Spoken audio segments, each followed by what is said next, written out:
Here we go. Rise from the ashens. Like a phoenix, right? Alright, what are we doing?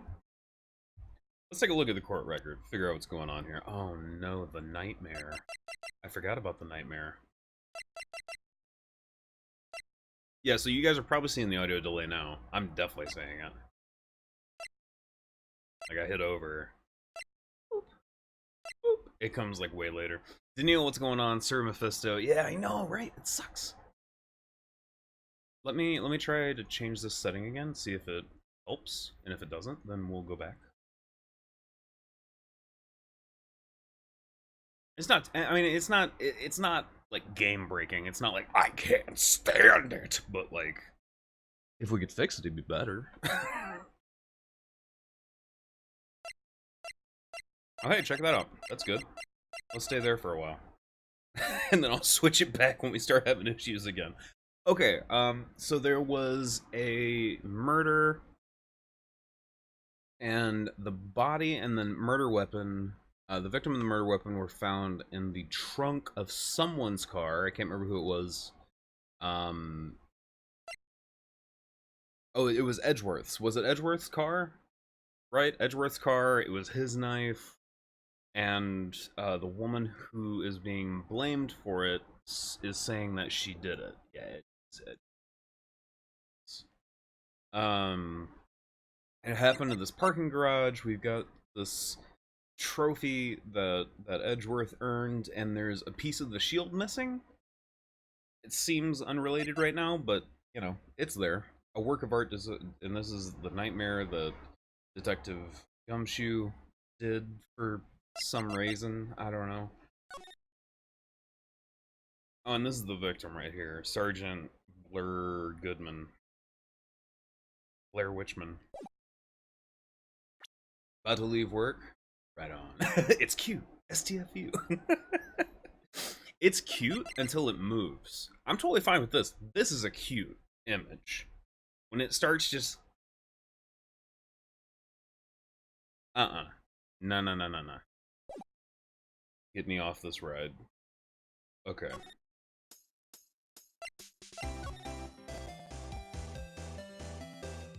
Yeah, Sir Mephisto. It moves. It's not good. I don't like it. So we've already talked to her. We've presented... So she's handing out these, like, lunch boxes. She's the lunch lady, even though she looks like... Never mind.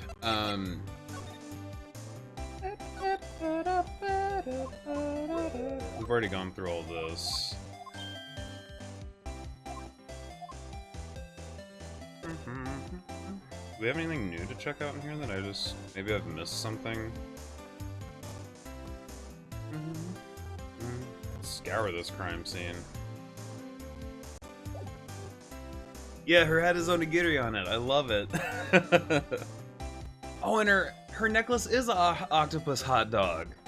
I just thought it was like a little flower, but it totally is an octopus hot dog. Wow, good. Friggin' eye, Chi. Oh, here's the nightmare.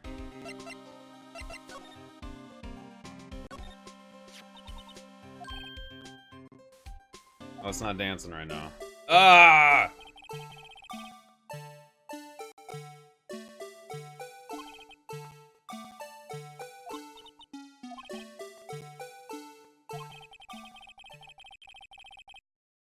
No, yeah, Chi, exactly.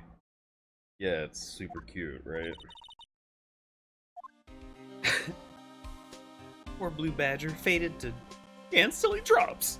All right, do you guys remember the friggin' voices for these people? We kind of went ham wild on Sunday. I have no idea what we're doing at this point.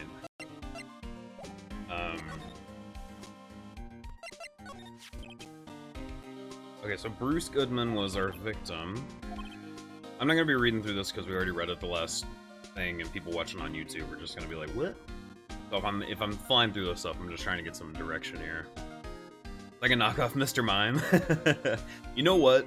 Detective Pikachu, if nothing else, they did a good job depicting Mr. Mime. I'm no longer afraid of Mr. Mime.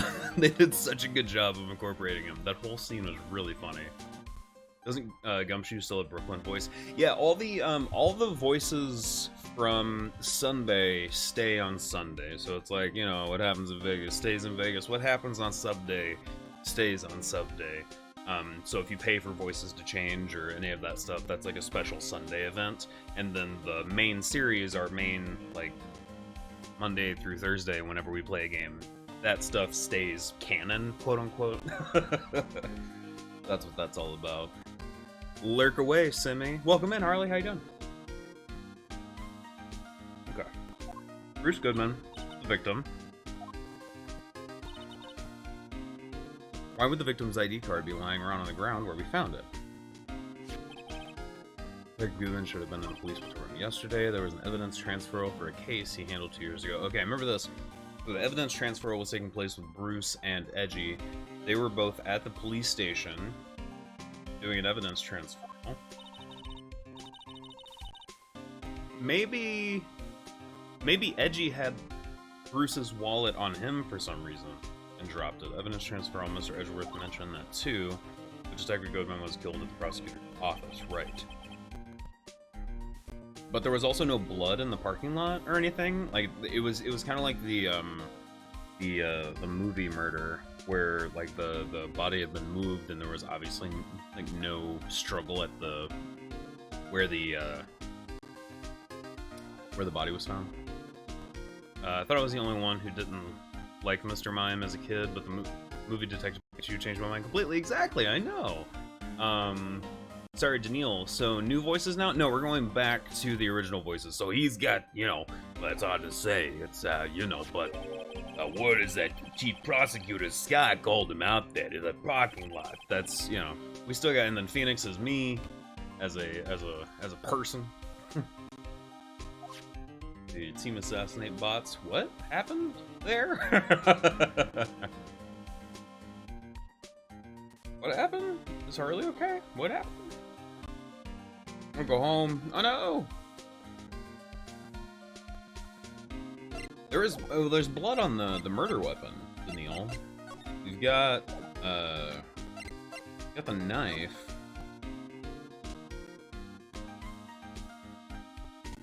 Maybe there's just something we haven't found on these items. It's just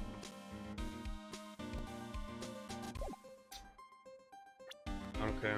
I'm sorry, Harley. Be here for you.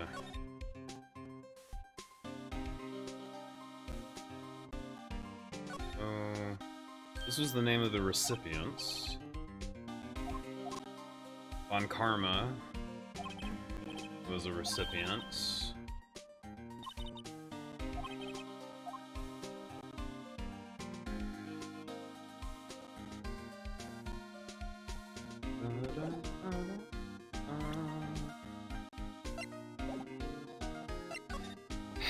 Man, there needs to be like a little like press this for help.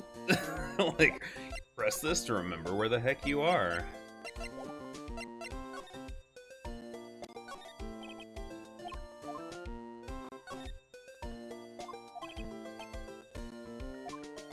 The bellboy is staring right at me.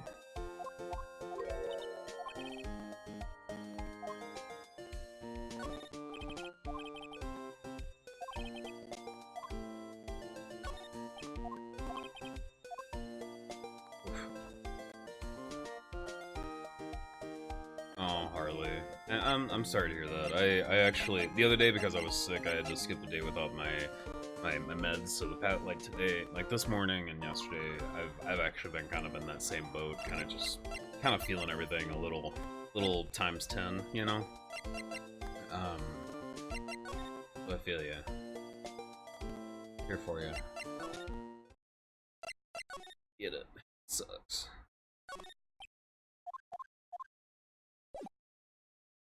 I mean, like, what do you want me to do here?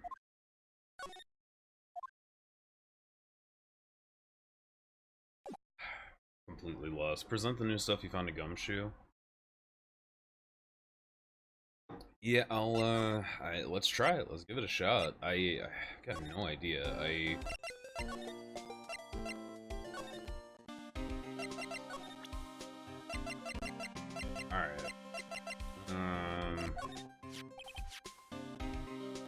Found this in Miss Edgeworth's car, stabbed with Miss Edgeworth with a knife, huh? What would drive Chief Prosecutor's car to do such a thing? I mean, sure, of course, someone else really did it. Ah, this is already running. Great, even though I took my friggin' sinus meds this morning. Yay! Someone must have a grudge against Mr. Edgeworth. A little too well organized to be a coincidence, I agree. We have to find out a little more about what's going on with Edgeworth.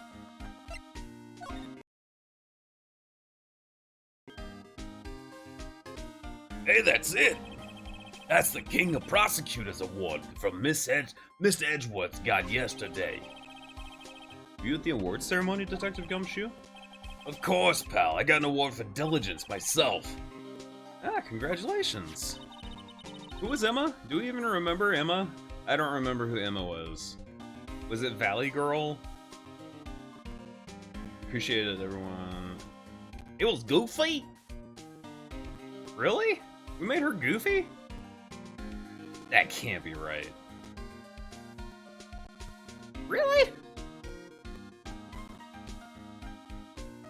I was wondering why is the award a shield? Oh, and her sister's Mickey. You're right. You're right, my bad. And why is it broken? Welcome back in, Lucid. How you doing? Oh, there's a reason. I'll tell you what it is later. Apparently he's forgotten. But I was proud of Miss Edgeworth for winning that award, even with all the naysayers in the prosecutor's office. Naysayers? Must be because of the rumors. Okay. So he's got a little story he's not telling us. That's all the same stuff.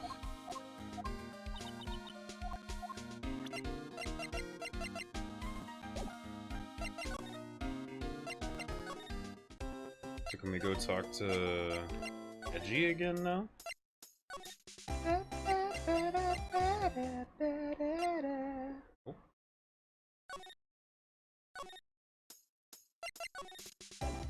Oh wait, could we have talked to him for the Gumshoe about something new now? Aha! He's in a tough spot, though, again. Again? Yeah, you remember episode 3? It all started with the murder of that defense attorney, Hammond. Well, Mr. Edgeworth was found innocent. Listen, pal, there have always been rumors about Mr. Edgeworth. Forging evidence, making deals with witnesses. Nothing outright, but there were always whispered rumors. Ever since he was he was accursed by an old sea witch. Ever since he was accused of murder, no one's whispering. They're practically shouting. Oh, but there's no evidence against him. Well, Mr. Edgeworth has always had unusually strong ties to the department higher-ups. It's only natural that people will be suspicious. I had no idea he was under the gun. Anyway, this latest case has started a new rumor. People say the only reason he took this case is because he's aiming for the chief prosecutor position himself. What? But I know the truth, pal. Nobody wants to be the one who has to prosecute the chief prosecutor. Mr. Edgeworth is biting the bullet on this one. Doing this for all of us. He's a hero. That's all I know about that. I'm not officially on the case, so... Oh, thank you. Why, I just almost made New Jersey Goofy, like New Yorker Goofy. Oof, that came out really strange. Why aren't you handling the case, Detective? Oh, sorry, that's me. Why aren't you handling the case, Detective Gumshoe? We met the guy who is. What was his name? The guy in the parking lot. That'd be Officer Marshall. He was appointed directly by the Chief of Police. Officer Marshall. Is he some kind of Wild West sheriff or something?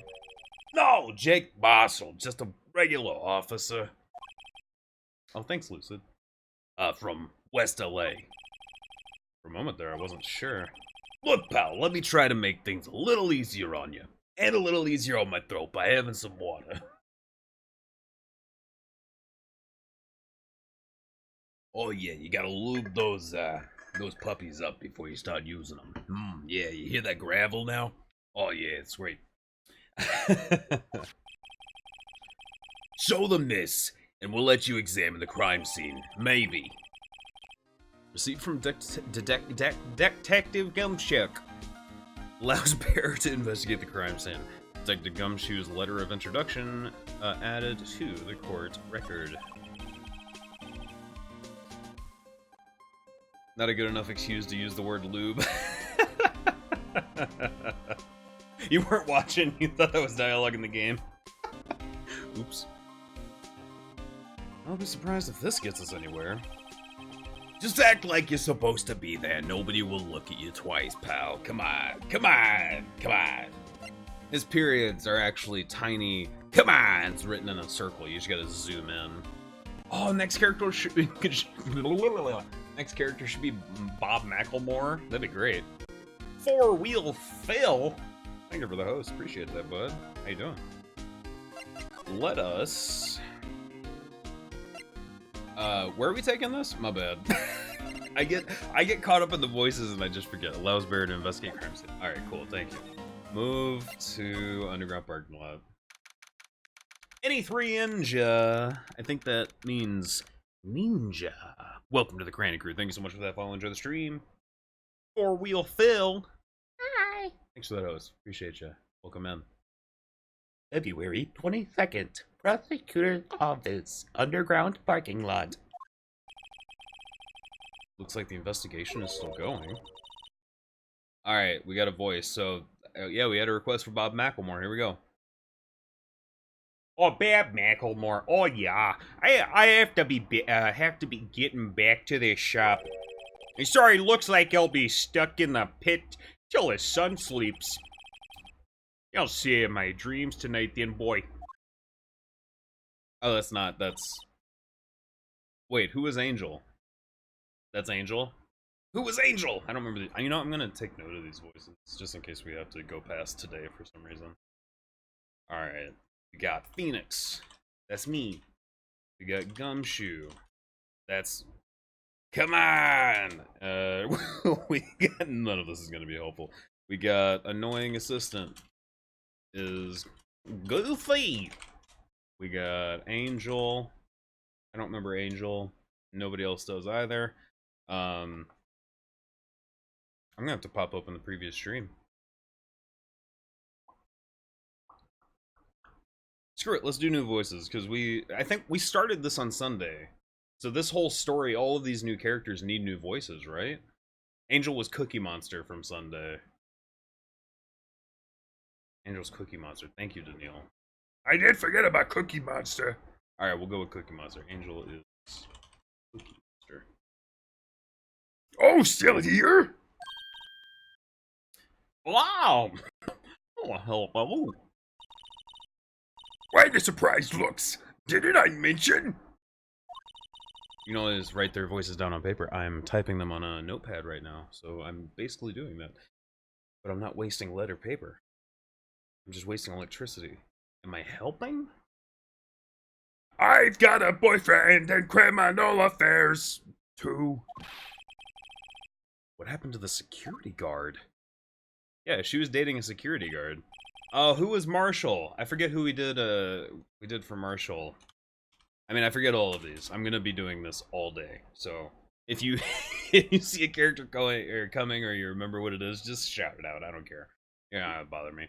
Or we can do new voices. I remember we had chosen something that did not fit this guy. I was like, come on, we should have done something southern, but it was like something real. Austin Powers? I can do Austin Powers. Hey, baby, what's wrong, Bambina? Yeah. You're looking like a dog. That's right, it's hard. Jake Marshall. Strange guy to put in charge of a crime scene. Oh, behave, baby. Yeah. It's like wrong tone. I haven't watched the movies in a long time. I can do Dr. Evil though. That was one of my first voice impressions that I developed. There's something I wanted to ask you. The scene of the crime of Golden Grave for men who've lost their dreams.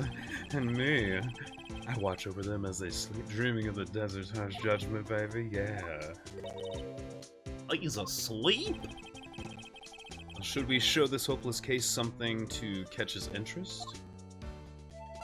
Okay, well, let's see what Marshall's got to say. There's something...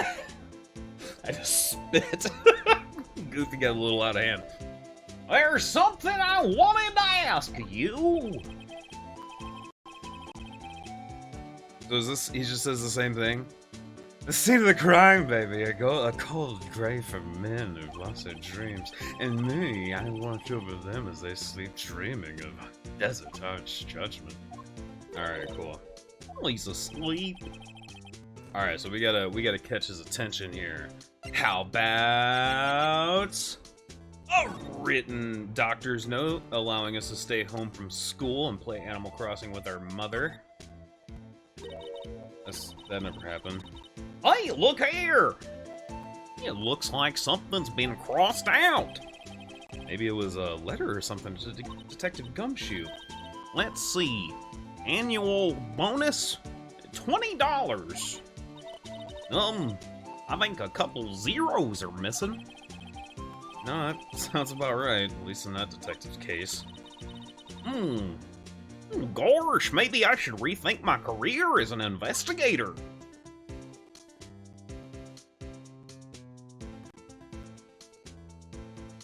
I didn't want to do this, I wanted to present this to him. Oh, we have to back out. And then hit present, and then go to our items, and then present. Silly.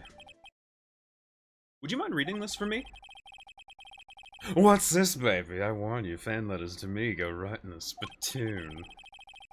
It's a letter of introduction from Detective Gumshoe. May we investigate? Gumshoe, baby. Oh, that old cowdog. He's holding a birthday party or something. Oh, behave. Huh? Look, where it should say letter of introduction, it says invitation. I think you just miswrote it. Wait, why am I getting all defensive here? No worries, baby. This proves it's from Detective Gumshoe. Better than a blood test. I guess I'd better let you in then. Thank you, Officer Marshall. Oh, that's right. He's a patrolman, not a detective. Reminds me. Well, hey, wait a sec. Isn't a crime scene supposed to be handled by a detective or higher? Well, folks, the clues are calling. Welcome to our gold strike. Be like the settlers, strike out for lands unknown. Manifest destiny. Let's have a hootenanny. Note to self, police investigations are like settling land. Just killing me that she's goofy. I love the goofy. It's so much fun. Well, Mr. Wright, what do you say? I say I won't be needing this anymore. Detective Gumshoe's letter of introduction crumpled and discarded. Crumpled and eaten. What? Officer Marshall, could you tell us more about the victim? Good men always die young. Remember that, partner. Could you be a little more specific? Bruce Goodman. He was a detective, right? Well, aren't you a feisty doggy there now? Detective Goodman was stabbed here at 5:15. The smiling Madonna told me the tale. I think he means the witness, Miss Angel Starr. One stabbed to the chest, a fine piece of work. This is the autopsy report. Alright, death due to loss of blood. One knife wound, died within an hour and a half of 4 p.m. Was my sister involved with this victim in any way? Funny you should mention it, baby. Chief Prospector Sky and Detective Goodman had nothing in common at all. Nothing in common? Gorge. They apparently worked together on a case a few years back. I kind of started going into, what's the cat's name? Top Cat? Not Top Cat. Top Cat? Not Top Cat. What was the cat? Exit stage right. I can't remember. Anyway, so there's no motive. Goodman wasn't a particularly gifted detective. That's one reason why he didn't do much work with the chief prospector. But my sister called the victim here on the day of the murder, right? Here? To this parking lot? No. So it seems like calling an unarmed man to a shootout at high noon, baby. Oh, man. I don't mean any offense, but why are you dressed like a freaking cowboy? Officer Marshall, you're a patrolman, right? Not a detective. You calling me out? They shoot you for that in Texas. Undead Unicorn, how you doing? Welcome in. Huh? I was one of them fancy shoot detectives till 2 years ago, to tell you the truth. Oh, really? Now he tells me. But you're a patrolman now. So how can you be in charge of a crime scene? You saw the video? Yay! Did you like it, Undead? I hope you liked it. Oh. Nothing gets by you, does it, Bambina? So why are you in charge? No reason, baby. We're just short on hands right now. I'm keeping an eye out in the meantime. Well, that's odd, though. Detective Gumshoe was saying he had nothing to do. Nothing important, at least. Loved it, too cute. Yay, I'm glad you liked it. He's nothing but a sad old cow dog that can't find his tail. Snagglepuss. Yeah. I think that's it, Four Wheel. Snagglepuss. Oh god. Exit stage right. Maybe it's because he runs with that Edgeworth, eh? I need to rewatch Austin Powers. I haven't seen it forever. Edgeworth? That cow dog's been kicked out of this cattle run by one of the chief of police. Just you don't realize it yet. Detective Gumshoe is kicked out of the investigation? Oh, gosh! And we slide to the right. Examine! Pick up that cassette player. This looks like a no, pick up that cell phone, my bad. Scientific analysis would suggest this belonged to the victim. No, I can't think of anyone else it could belong to. Yup. What's so scientific about that? Should we check it out? Right, let's check it out.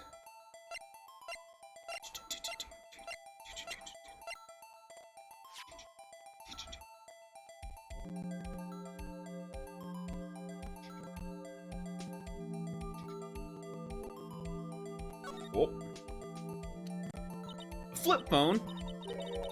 This seems to be some ancient technology. Had an ad of Austin Powers right before the vid started. What? Really? Austin Powers?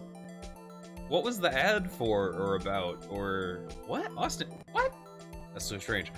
This phone's still on the redial screen. That's lucky. Redial? Mr. Wright? Most phones keep a record of all the calls you've made and received. You just press the blue button to display the last number you called. Convenient, isn't it? I'm surprised you didn't know about it.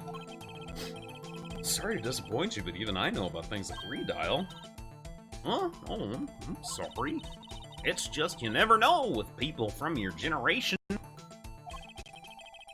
Whatever, let's check this phone out. It was for Amazon Prime? Oh, interesting. Nook was the ad, yeah. Yeah, baby, yeah. Come over to Amazon Prime.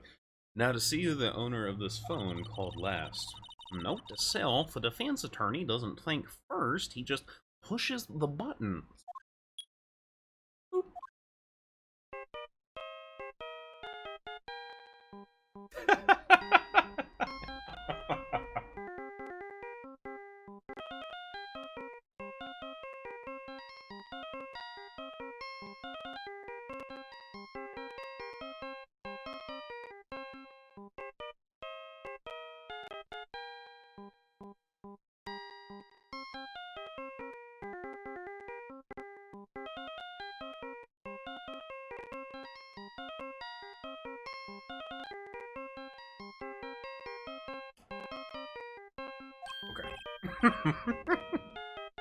Hey, that song, I know that.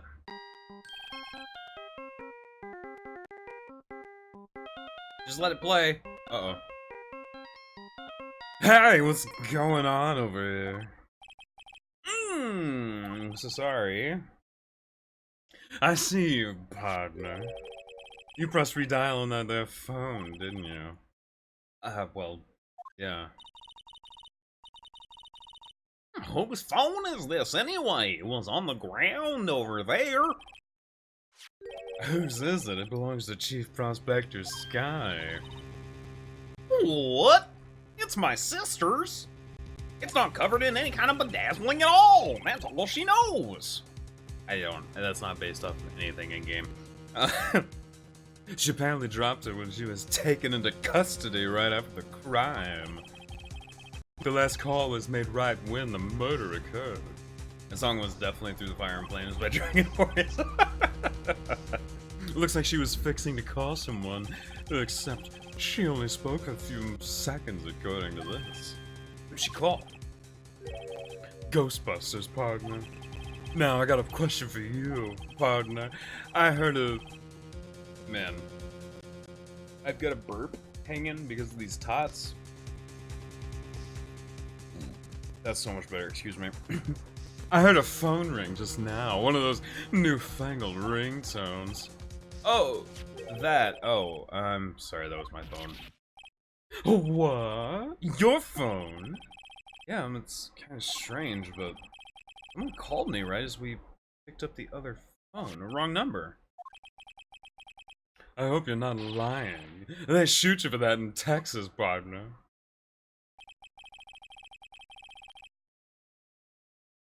Oh, I've incited the wrath of the Lone Star Patrolman. Cell phone added to the court record. Property of Lena Sky, last call made at 5:18 on the day of the murder.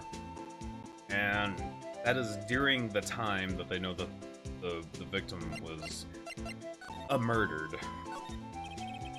This appears to be the car where the body was found. Looks like the lock on the trunk is busted. The crime, took place in the underground parking lot of the prosecutor's office. What am I allergic to? Just certain medicines. The Snips is allergic to coconut. Don't send anything coconut.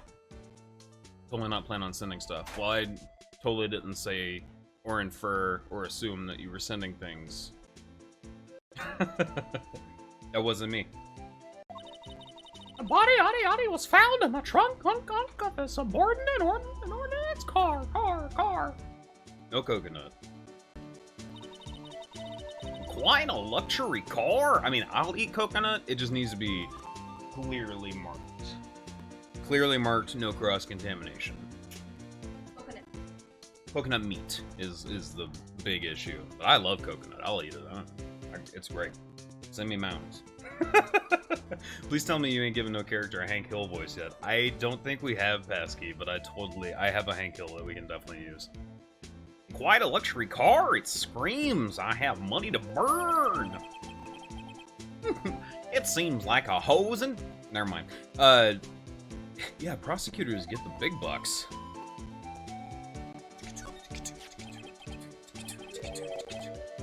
What's this? Looks like a note of some sort. Look, something's written on it. From the desk of Goodman. Right, let's see. 67S. I thought that was a 5. I'm glad he defined that. 12-2. This guy's looking to get 6 7s? Alright. There's a name printed on the paper above that. Goodman. Maybe it fell out of his pocket when he was killed? Well, so... What does it mean, Mr. Wright? How am I supposed to know? Note to self, for deductive reasoning, go to Edgeworth, not Wright. Sure, Edgeworth wouldn't know what this means either. Goodman's note added to the court record. Victim's memo found in the car trunk. Car trunk. Sounds like an onomatopoeia. Right? Car trunk. B block. B block is through there. That's where visitors park. Oh, I can see the Lunchland car over there. Far in the distance. Hey, you're right. I like the cute design on the door that we can't see on screen at all, but we're going to talk about anyways. I can see a cartoon cow munching down a juicy-looking steak. That's cannibalistic. Doesn't that strike you as a little creepy? See a pesky thing train out, bud. Just don't think too deeply about it and you'll be fine.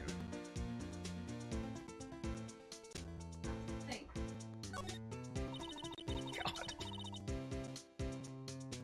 Hey, Block. This area is reserved for the prosecutors. Defense attorneys are relegated to B block. I dream of the day when I'll be able to park my car here. Gosh, I'll go over to B Block to buy some hamburgers with you, Mr. Wright. I'm not planning on giving up my job that soon. I hate this girl. So the A block, B block thing. Okay, so found at prosecutor's office, crime scene, prosecutor's parking garage. Brucey Goodman, though. Well, who was he? I don't remember who the victim is. That's a problem, right? Name of deceased, Bruce Goodman. Date and time of death, February 21st, between 4 and 5:30. Yeah. Yes? I'll look at the other evidence we have. I don't remember what that said. Cause of death, loss of blood from chest wound. Assessment, wound was caused by a 4.5-inch knife. Single stab was found. Doesn't tell me what his job was or why he was here. That's a super helpful dossier. Can we check this again? Maybe make another phone call?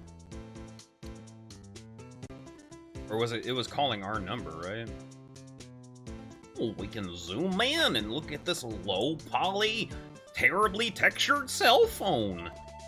It's almost as if this was originally created for a different system with lower processing power. Alright, how do we do this? Hit that. We need to push this again. What's wrong? You look like I do during finals.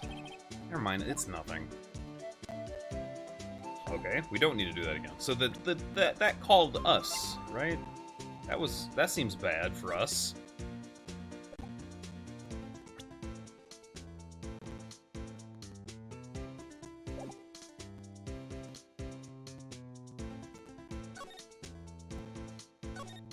Oops.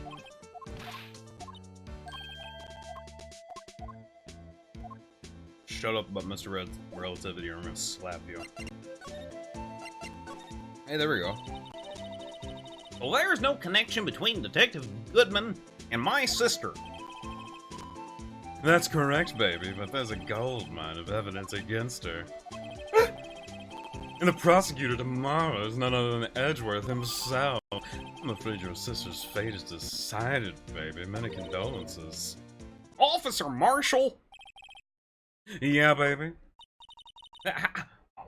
How can you say that? You and my sister, you were... Is there something between this cop and her sister that I don't know about? I apologize, baby. Something must have gotten into me. Maybe it's a dry wind that's blowing through the prospector's office. Dry wind or ill will. Someone's up to something here, but who? Suspicions about Mr. Edgeworth have been flying around for nearly 2 years now. Forged evidence and arranging testimonies, you mean? He was unbeatable because he did whatever it took to win. Unbeatable, that is, until he met you. But rumors are just rumors, aren't they? Well, these are prosecutors we're talking about. The evidence is everything to them. If you follow the rumors about Edgeworth to their source, you find one person. But they're off limits, untouchable, you might say. One person? Who? Hate to say this, but it's your sister, baby. Chief Prospector Lena Sky. What? Mickey? Edgeworth couldn't rustle all those cattle by himself. Some people load their guns with bullets, and some people load them with deals. What you're saying, Edgeworth was making deals to win trials?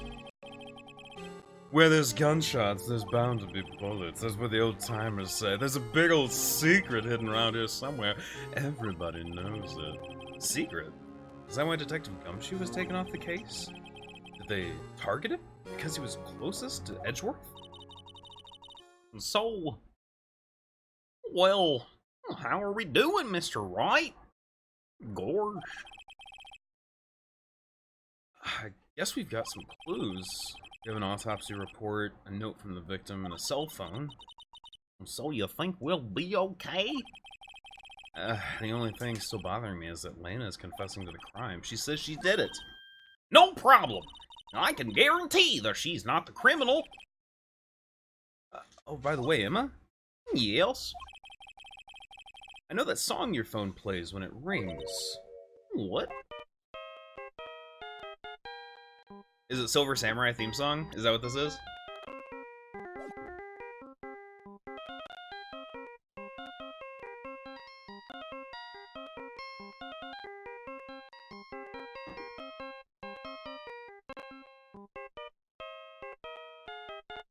So good. It's the Steel Samurai theme song, isn't it? Called it. That popular TV show for kids. Yup. The phone was ring. Yes? The phone that rang earlier wasn't mine. It was yours. At 5:18, just after the murder took place, your sister called you, didn't she, Emma? Oh, I'm sorry. Can you tell me what you talked about? Oh, she hung up right away. Let's see.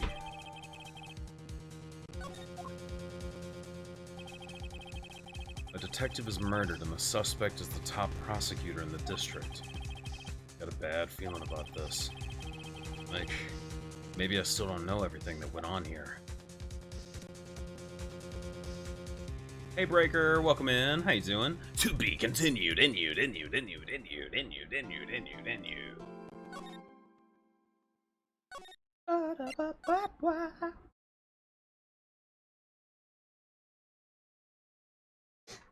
Oh. Keep rolling. Good stuff. Of course, I push up my mouth right as dialogue pops up. Come on, man.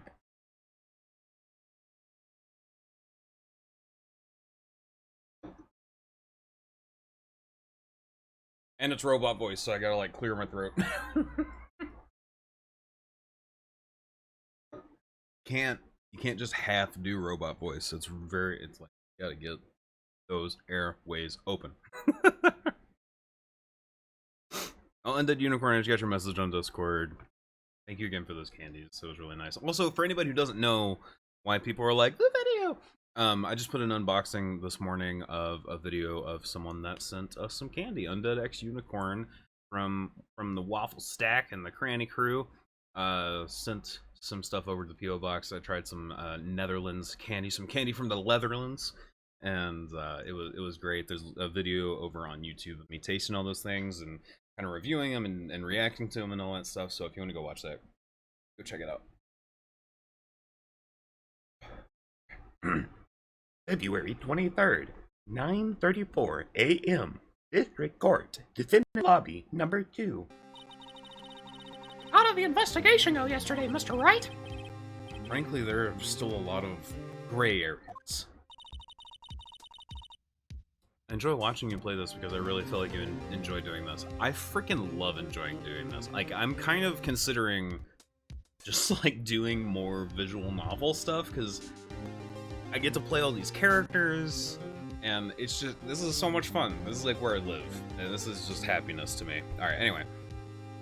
Or rather, the whole thing is one big gray area. And it lets me practice my voice acting and stuff. I love voice acting. I don't get to do it very often. You're gonna finish the case today? Yeah, I believe so. I think we're gonna finish this case today. Which will wrap up Phoenix Wright 1, I believe. Don't worry about me. Don't matter what the outcome. I'm ready to accept my fate. Well, I believe in you, Mickey. Mr. Wright, let me offer you a word of advice. Yes? A defense attorney should never believe their client. Gorsh! The defendant is called to trial because they are suspected of wrongdoing. The end, you say? What? The end? What? Never forget that. Miss Sky, you remind me a lot of Mickey Mouse, of Mia. But there's one decisive difference between you and her. And that is? Visual novel. Gotcha. See, I don't know anything about the genre at all, so. You're not a defense attorney. I believe it's almost time for the trial. Good luck, Mr. Wright. The first trial without Faye helping me. No one's going to bail me out this time. Mama! You know, the game I was not able to gift you as a visual novel. Oh, is it really? I didn't know that. Well, what? Well, that, it might have just got bumped up in the list there. I'll be alone in there. I have to discover the truth all by myself. Let's do it, Mr. Wright! I'll be with you the whole way! Goody. Can't wait. February 23rd, 10 a.m. Whoa, I think my robot is going through puberty. District Court, courtroom number 9. Man, those T's and those D's are so hard. They're so hard to enunciate. With this voice. Court is now in session for the trial of Miss Lana Sky. The defense is ready, Your Honor. The prosecution has been ready for a while, Your Honor. What type of game were you thinking it was? I was thinking it was more RPG, because that just seems kind of more your shtick. But what? And especially with like anime games, they're usually just converted into like a RPG. So I had no idea. Edgeworth. Wormstrom. It's been 2 months. I haven't been in a courtroom since his trial. Oh, no. I hope that my personal feelings. I hope that personal feelings will not be a part of the proceedings today, Mr. Wright.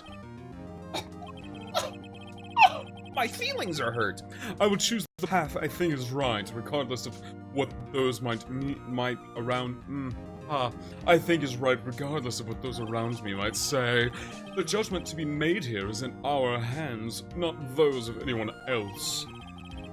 Very well, Mr. Edgeworth, your opening statement, please. Chief Prosecutor Lana Sky has committed an unpardonable crime. Not only this, but she was rash enough to commit it in the prosecutor's office lot. Wow, he's much more forceful in person. Oh, I suddenly feel like confessing to everything. Ooh. She's weird. I don't like her. However, she will not pay for her rashness with her life. There was a witness to a crime. A professional witness. Well then, call your first witness, Mr. Edgeworth. The prosecution calls its first star with... Why is my voice not working today? The prosecution calls its first witness, Miss Angel Star, to the stand. The cough-up queen? Ugh. Haven't I seen you somewhere? You ordered the C is for caviar lunch, right? Ho ho ho! Caviar! I've never eaten caviar before. The judge is really wolfing it down. And for you, I have Fiesta Bowl.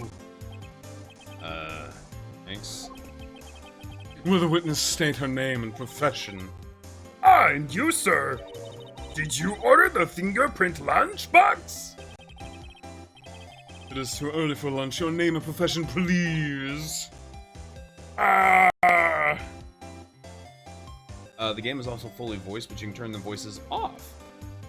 Oh, that would kind of be cool. What? Yeah. So we could totally do like another full voiced playthrough. Oh, that'd be fun. That'd be good. Be a good one. Well, Your Honor, how does it taste?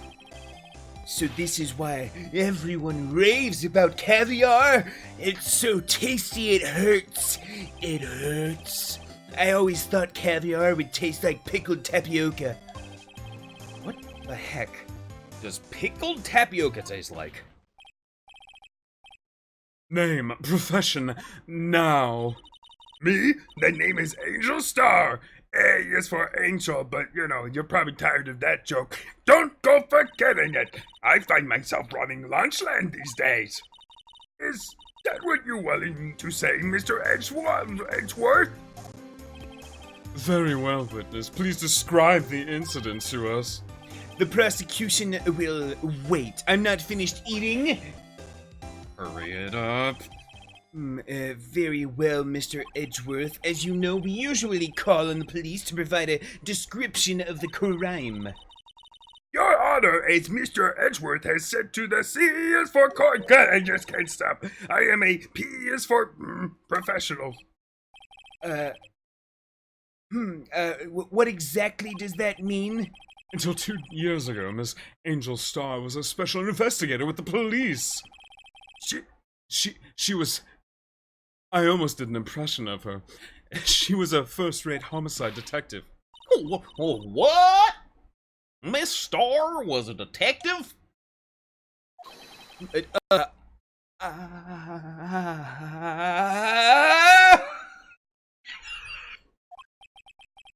I know who you are. Cough up. Cough up, Queen Angel Star, Your Honor. Long time no see. Very well. You may continue with the description, Miss Starr. Just who is this lady? If I might have the court's attention over here? I don't remember if Cookie Monster has that like Kermit. Well, like Kermit has he kind of like falls into words, and I can't remember if Cookie Monster has the same kind of thing. I don't remember. I'm just kind of doing. The parking lot at the prosecutor's office is divided into 2 blocks. A block is the prosecutor's office personnel. Say it with me. Prosecutor's office personnel. A block. B block is for visitors and clients. A chain divider separates the 2 blocks. I suppose that's to keep visitors from taking up a prosecutor's spaces. Yes. All I gotta say is thank goodness it's not Elmo. The crime took place by a car in the back of A block. The crime took place by a car in the back of A block, in the car's trunk. The killer stabbed the victim with this knife and went to drive the body out.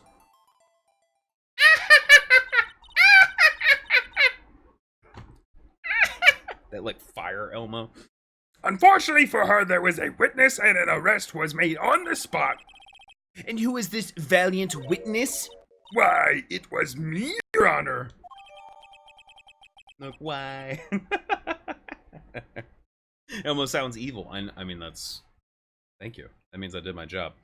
The parking lot with Edgeworth's car. Got it. Witness, did you see the very moment of the crime? Of course, Your Honor. Immediately after I apprehended the chief prosecutor...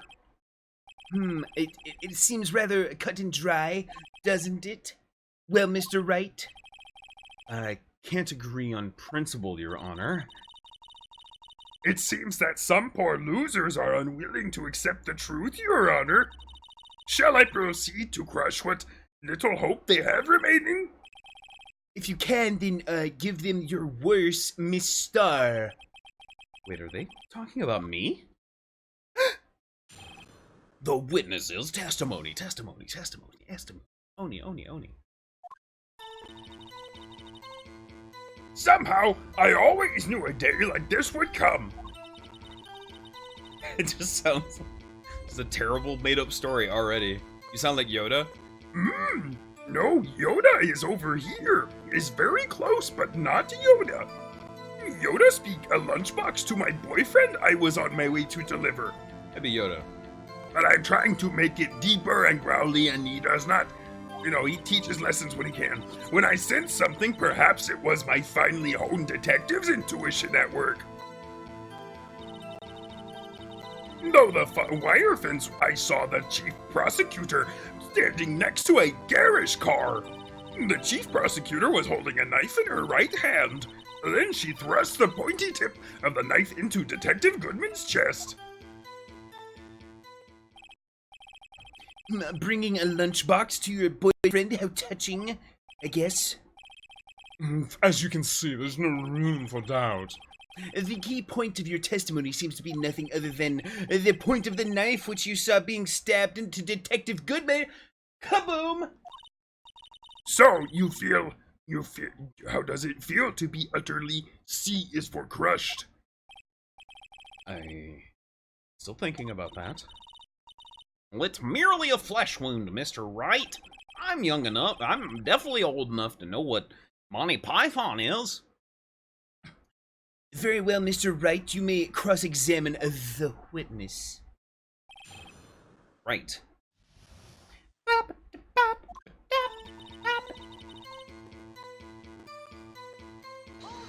Hold it. How did you know that that day was gonna be like any other? Or it wasn't gonna be like any other? I don't remember what the setup was. I thought he was gonna deliver it in the question. I respect the prosecutor's basic abhorrence of crime, yet their methods are ugly and twisted. Twisted methods will always lead to tragedy. The lunch lady's uniformed opinion is duly noted. Given that they are used to erasing inconvenient evidence at their whim. Killing off a detective that knew too much is merely an extension of that. Miss Starr, do you have something personal against prosecutors? Can you do a voice for the objections and things like that? I mean, I could, but it would just be me screaming at the microphone. It would peak the microphone, and there's already a voice for it, so I just let those go. I felt that I had found my dream job when I became an investigator, and I hadn't been laid off by those prosecutors over there. I'd still be over. Laid off? She was fired. To me, prosecutors are nothing more than worms. That said, I am pro, as you know. My testimony is unbiased and flawless. Very well, you may continue, Miss Starr. Alright, delivering a lunchbox to her boyfriend. This boyfriend, he's the detective? Not that boyfriend, the security guard. That boyfriend you have... several? Yes, this boyfriend, that boyfriend, the other boyfriend. Care to join? Yet another boyfriend position is still open for applicants. I'll stick with the lunches, thanks. Do they meet at lunch? Meet? Alright. Note to self, the judge had to think before replying. Back from another meeting. It's like my boss wants me to do other things rather than watch Twitch. The security guard room is in the block in A block. It's up the second level, so you can see everything from there. That would be the room with the security sign. Yeah, wow. Incidentally, did you bring your lunchboxes by car? Since I'm a visitor now, I parked in B block. So she was in B block when she witnessed the crime. When I sensed something, perhaps it was my finely honed detective intuition at work. You sensed something, so you're saying that you had a premonition of the murder? It felt like, how would you say, Yes, it was like the feeling you get when you view a pumpkin chock full of seeds. I have no idea what that means. Speaking of a detective's intuition,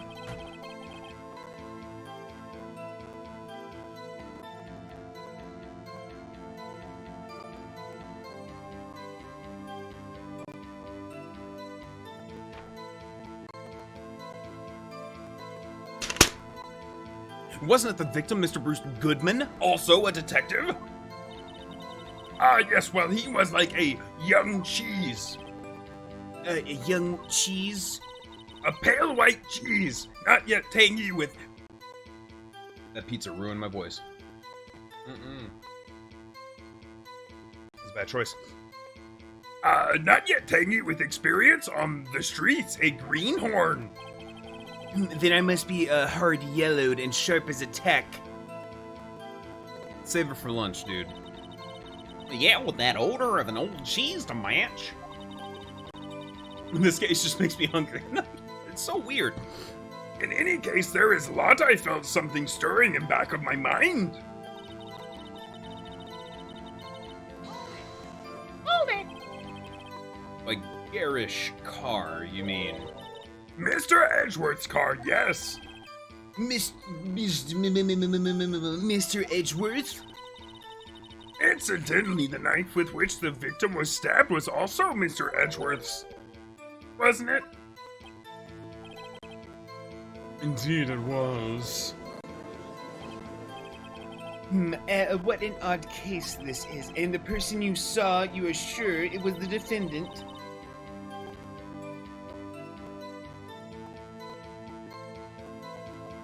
We're good. I saw her from no further than 30 feet away. I'm certain it was her. He's telling the truth, we're doomed. Well, let's just do what we can. Even if we don't have any proof, we can always nitpick. Witness, in your testimony, you clearly stated the following. Prosecutors are nothing more than worms.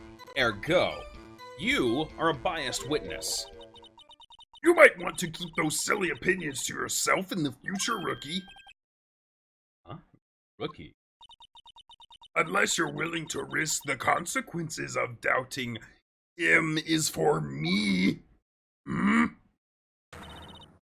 I'll fry you like a fritter, crispy on the outside, chewy on inside like cookie. That was inspiring.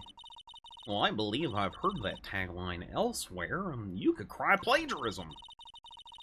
I may be relegated to the lowly post of lunch lady, but my instincts are honed. A photograph? You took this? The moment I witnessed the crime, my reflexes took over and snapped. I took a picture. What cookie is chewy on the inside? The best kind. Dude, I love chewy cookies. What you talking about? In fact, one of my lunchboxes is rigged with a camera. I suppose that's more exciting than just hanging it around your neck. Witness, why am I only seeing this photograph just now? You think I'd show it to you, a prosecutor? Think again. My boyfriend works in the photography division of criminal affairs. Well, this is most certainly the defendant. Moment of the crime is photographed by Angel Star. Oh, this is unmistakably Lena Sky. So, what was the defendant doing at the time? The chief prosecutor was holding a knife in her right hand. Alright. Tell me more about this knife that the suspect was carrying. Well, I'd say the blade was about 4 inches long.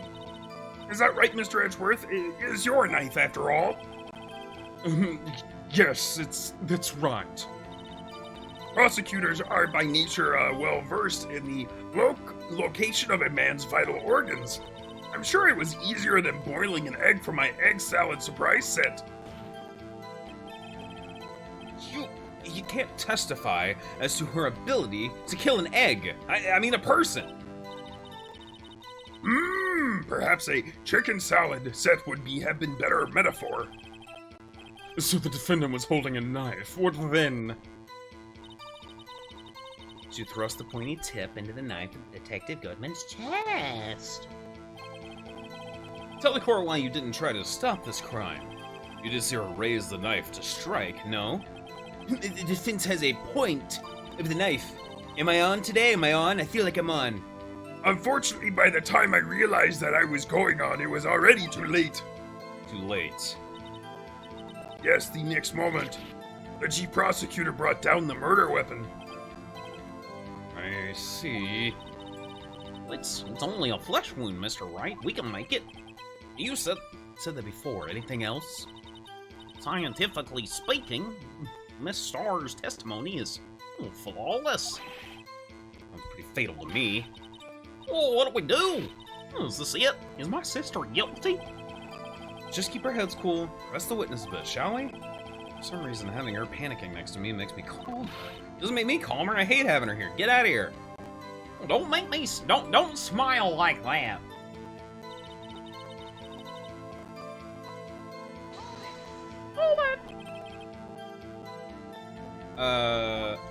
We're back at the beginning of the testimony, huh?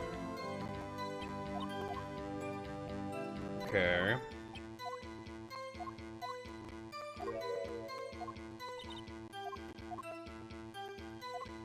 So we've got a new photo as evidence. We've got some dates and a mysterious number. Let's check out this parking lot, security room telephone. That's the murder car that was in the murder took place, and then she was parked over there. Okay. There we go, there it is.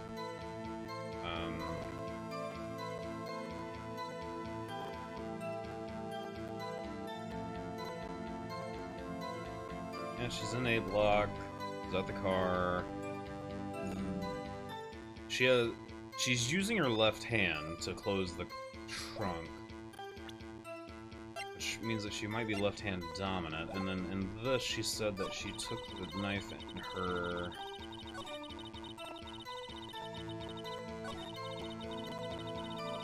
right hand. That's the only thing I've got to go on right now. She thrust the pointy tip of the knife into Detective Goodman's chest. Shut up. I'm just trying to read and look.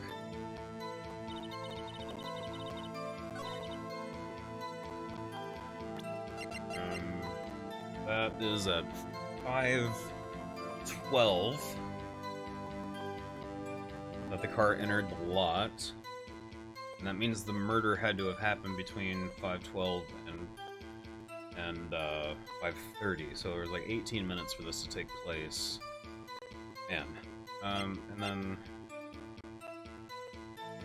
2:21. This says, is this backwards?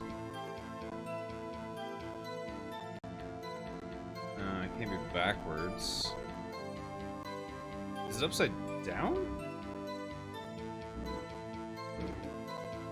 What if this is actually 221? Well, like SL9? I don't know. I'm just trying to put anything together at this point. Chest wound. Wound was caused by a 4.5 blade. A single stab wound was found. We don't have a measurement on this blade, do we? No.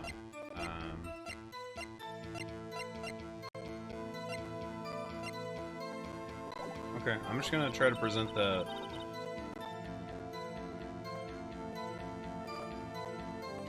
I was wondering, Danny. Danielle, I was wondering. I was like, I was like, I think that might be upside down. Because all of those numbers and stuff can be flipped, so I was like, that might be something to keep in mind.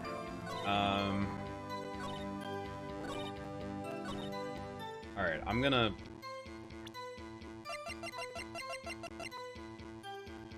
just gonna see if I can point out her hand here. And you witnessed this. You saw Miss Skye stab the victim with the knife. As I've already said, yes. I swear it on my finest salmon swirl lunch. I'm sure that is a fine lunch. I would like to have that box. Oh god. But isn't that odd? Look at this paragraph. This is the photograph you took. I think I said paragraph and not photograph, but you knew what I meant. You took this paragraph at the very moment of the crime. Is it not? Then why is Miss Sky not holding a knife? I flare. I throw a rose into the air. Rose petals fall around me. Mr. Edgeworth, your thoughts? Objection. He's like thinking about those, like objection, because it didn't come in a speech bubble. He's just like, I think. That'd have to be the weakest objection ever. Cool. Okay, so that's what they were meaning to do. Yay! That was fun. Yet it was still stronger than your ever feeble mind, Mr. Wright. What do you mean, Mr. Edgeworth? This photograph was not taken a moment before the stabbing. This was taken the moment after the stabbing. Objection! I sometimes do that when objection comes in, just because I try to mock it, and that's fun. And how can you tell that? Blood splatter. See the dark crimson stains on the chief prosecutor's coat? This is a black and white, a black and colorless, desaturated photo. I don't see any crimson anything. I see where she spilled some coffee on herself this morning or earlier with gloves on and putting that coffee cup to rest in a dirt patch after transported it via car. But it's a black and white photograph. Oh, that thing I just said. Yes, it's hard to tell, but this could be blood. It's very possible. I think it is. Yeah, it probably is. Fake news. Well, Mr. Wright, I see no problem here. No problem, except you. Mr. Wright, are you going to just sit there and take that kind of abuse? Ugh. You got a better idea? No, come on, I can see the red. I'm a bird. I'm a bird. I'm a dog. Oh, hell, a bird could have shat on her. Exactly. You and Phoenix are just colorblind, don't worry. Yeah. You got that dog DNA. Alright, no problem, just reminds me of Rocket League. I just want to tap down right, no problem. Alright. Objection, because I don't remember. Wait, that contradicts what the witness said in her testimony. Namely, that she took the picture the moment she witnessed the crime. Thank God, that was the right choice. It usually is, just to press is always the right choice here, and then you kind of figure out why. It's great, I love it. You pull that trigger, and then you're like, I hope that person was supposed to be dead. Well, it seems I was slightly unsee for clear. My apologies. And that's it. If you run out of lunch, you order seconds. Problem solved. If you don't like it, try ordering the jumbo-sized lunch from the get-go. Good advice. I'm not sure I understand it, but good advice. I didn't have time to stop her. Prosecutor Sky was cold, calculating like a robot. See, she's got it in her right hand, but she was using her, I don't know. She killed without pain or remorse. It was a premeditated murder. Premeditated? How do you know? Look at the chief prosecutor's hands in that photograph. Well, are those gloves? Surgical gloves made of thin rubber, most likely. Why would she have those on? If it was not premeditated, she would not be wearing those gloves.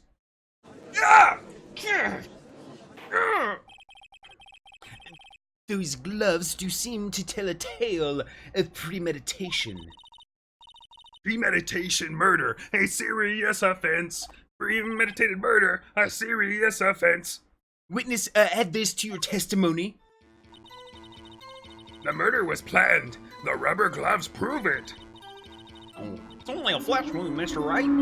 Can I just keep saying this over and over as the motorcycle drives by and nobody'll care? Alright, sorry. Yeah, I know. Shut up. Just let me get back to my job, please. Thank you.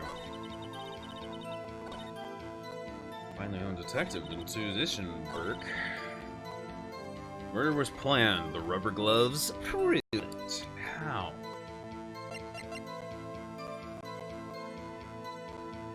No prints, so that's in line with the gloves situation.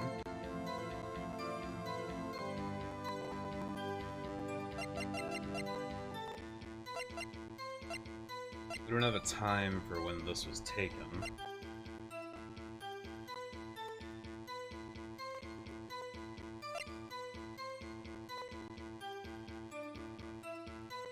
Oh, wait. SL? Is that Sky Lana? Lana Sky? on this piece of paper. Sorry, I was reading this description and then looked down at the note and I was like, wait, SL, that's Lana Sky, LS. I think that's so weird. All right, I don't know if that applies here, but just keep looking at it. So so there was a phone call made at 5:18. 6 minutes after this happened. Is there anything with fingerprints on it? Present the pic, but save before. I don't want that to be my fault. Oh, it's all good. It's all good.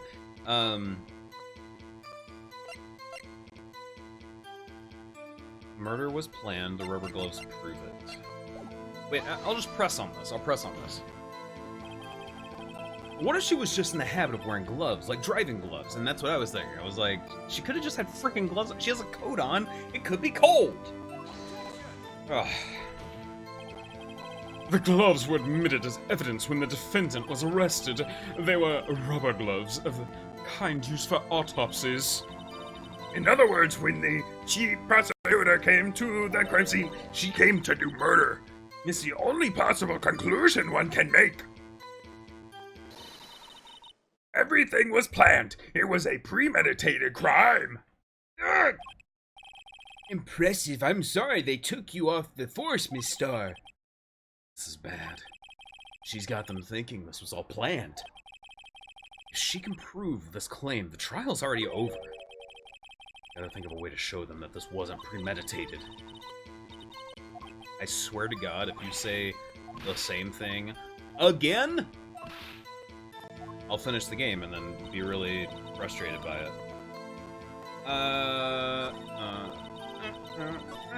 Autopsies, rubber gloves. She just came from... Was she a part of this, like, this, the... Do we have any evidence talking about that? They were moving case files?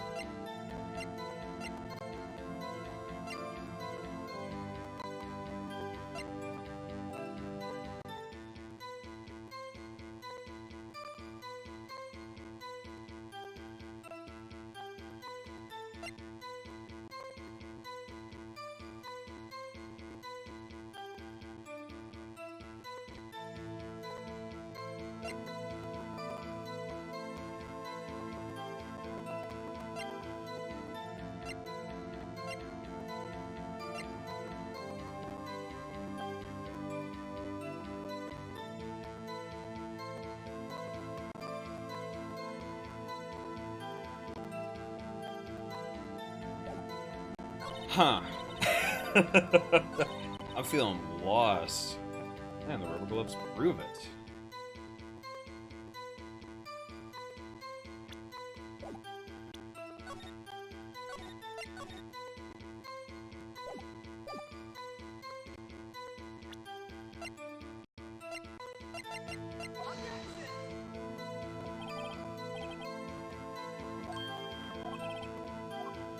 Yeah, I didn't think that was gonna work out. That's why I didn't do the voices. I was like, I don't think this is gonna work, but oh well. Okay, so it's not the mysterious note. That'll come in later, I guess. Why is this important? Like...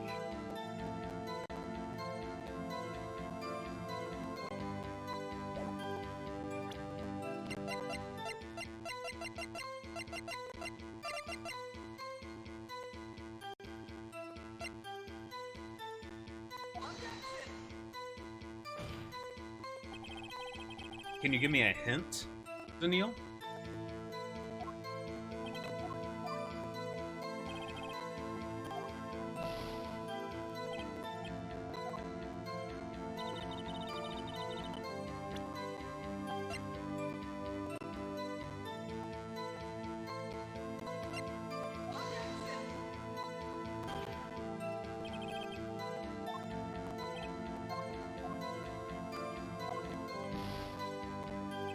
Clue is edgy, so I did the trophy. Oh, I guess... It's the knife? Really? How? How is... Alright. Witness, do you know what this is? Are you trying to test me? I sell boxed lunches for a living, you know. That's a knife. The knife that was in Mr. Edgeworth's trunk. Indeed, it is my knife. Matches my coat. Bloody murder weapon, a red car, all belonging to the prosecutor there. Defendant is the chief prosecutor for the district, right? Mommy, okay, that was weird. The defense has a request. We ask that the witness provide an accurate testimony. What's that, rookie? R is for rookie. Hey, check that out. In your testimony, you stated that Lena Sky planned this murder. Oh, because she didn't use, like, her knife. She used a different knife. Okay. Alright, my bad. I get it. I was thinking about the gloves, and I was trying to, like, figure out why the gloves were important, but instead I should have been thinking about the premeditated part. Okay. Man, this game gets my brain going. Oh, I dropped my paper. And that's why she was wearing those special gloves. It seems like a natural conclusion to me that gloves do indicate planning. However, why would she not also prepare the most important thing, the murder weapon? Oh! This knife just happened to be in the trunk of that car. Ladies and gentlemen, if you're going to plan a murder, you don't forget the murder weapon. Believe me, I've been through a lot of them. Cookie! Order! Right, now the tide is turning in our favor. Great show, Mr. Wright. My sister is good as free. Right. I believe the next lunch you'll be eating is humble pie. Why is everybody ragging on me today and like punny and crazy? What? I hope you weren't deluding yourself into thinking that the tide had turned. Not over such a trifling detail. But this shoots a hole in the whole premeditated theory. Bah! The prosecution could care less if it was premeditated or not.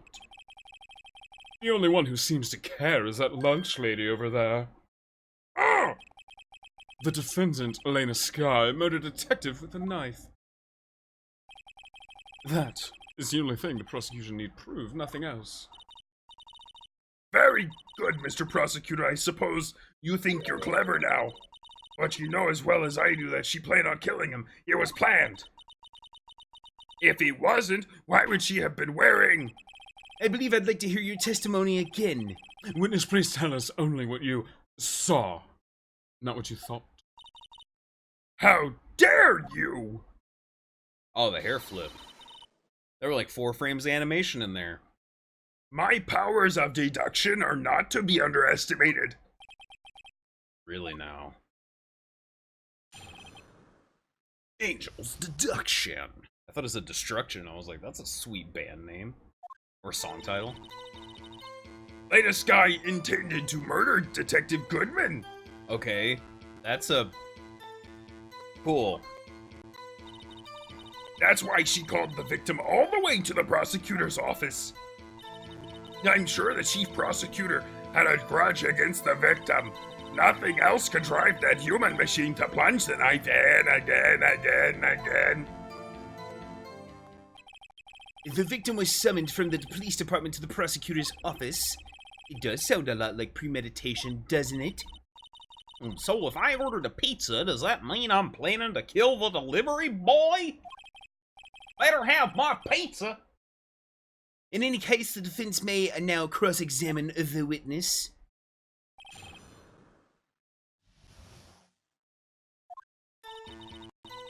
This guy intended to murder Detective Goodman. That doesn't seem like something you saw. You've said that, but you haven't told us how you know. That's what I'm about to tell you, rookie. I believe what she just said was a mere prelude to the story she was about to tell. Try not to interrupt her again. Rookie. Never interrupt a storyteller. It's like pulling a bun out of an oven half-baked. Something's half-baked here, alright, and it's you. Try not to confuse the defense witness. They're not very quick on their feet. Now, why did you believe the suspect had intentions to murder the victim? Yeah, excuse me for being mad at her for saying, a presumption when she was just asked to only tell facts. Alright. Her actions speak for themselves. That's why she called the victim all the way to the prosecutor's office. Alright, we're gonna go back. We're gonna press that. Hold it.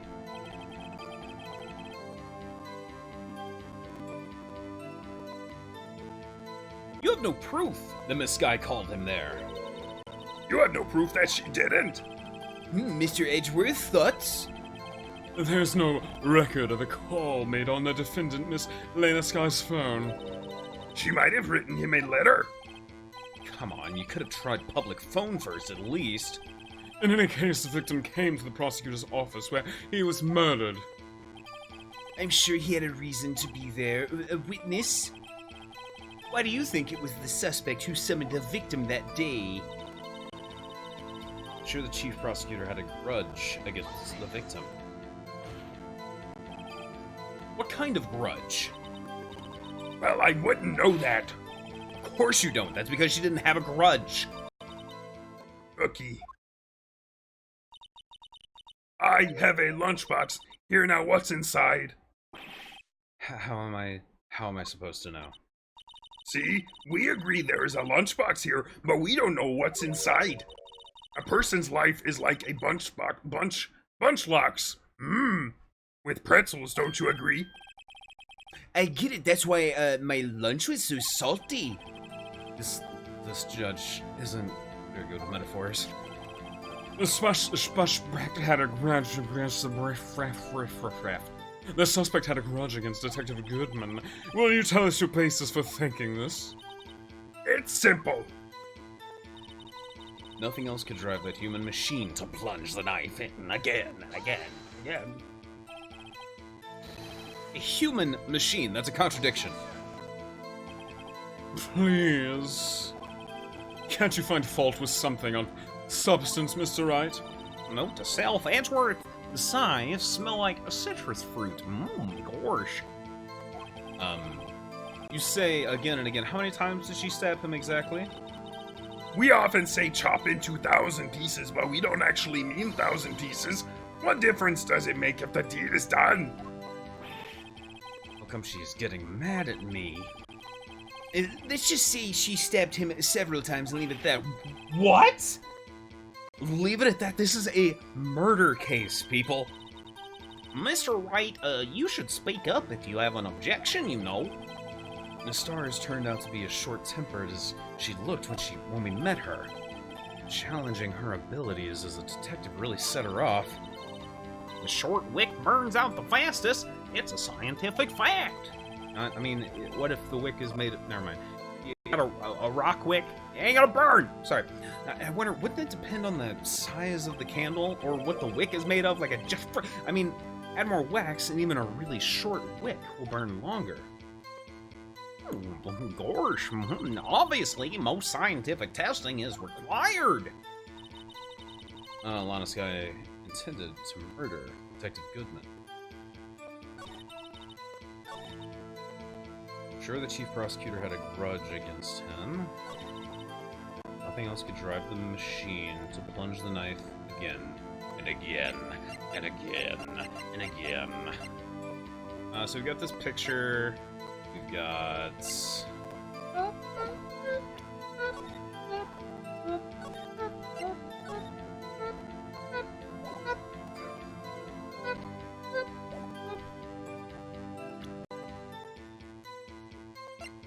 It was this thing. This is what caused her to drive the murder weapon again and again and again and again. Alright.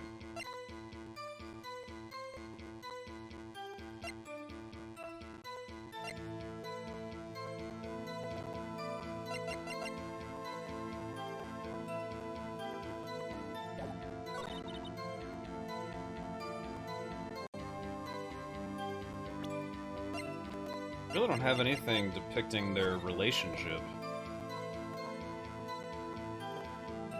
Loss of blood from chest wound. Wound was caused by a 4.5-inch knife. A single stab wound was found. Boom.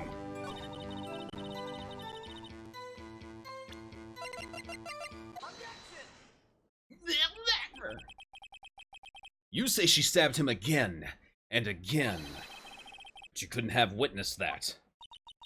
Are you testing me? Then I'll test you. With my moss surprise! I'm afraid the moss is growing under our feet as we wait, Miss Star. What do you mean? I shouldn't have to explain this, but take a look. The autopsy report states that the death was due to a loss of blood from one stab wound. Aha, you're right. Good show, Mr. Edgeworth. I'm the one who made the call, but okay, alright. What a hunk. He's my hero, really. What about my objection? No one noticed? Well, witness. You got a crime scene set, right? Thanks. I always believed that no one could ever make a mistake catch up for blood. But now I realize that such mistakes are possible. So you're saying you mistook something for blood? When she lifted her knife, I thought I saw blood on her breast. Breast? I didn't say breast, right? Splattered blood from her victim. That's why I thought she must have stabbed him at least twice. Then tell us what you saw that you thought was blood.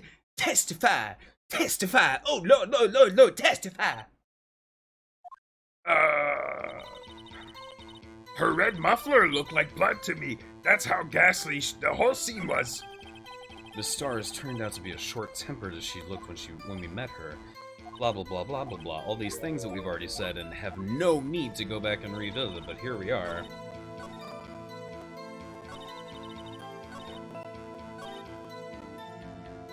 Her red muffler?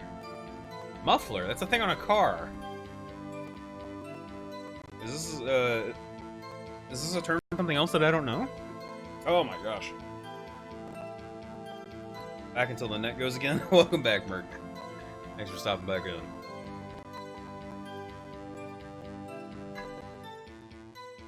Okay, scarf. Yeah, I was curious.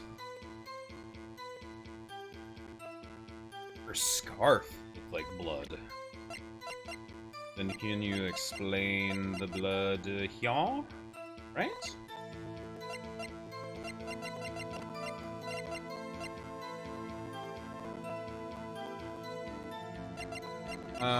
How ghastly the whole scene was. There was no blood found on the scene, though, right?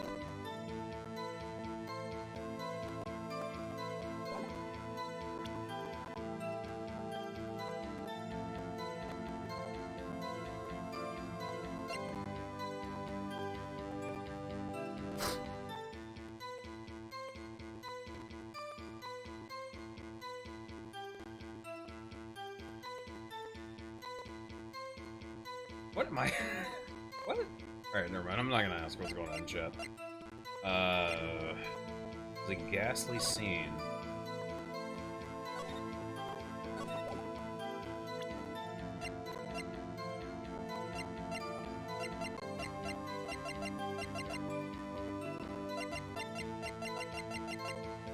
I mean, yeah, sure, this.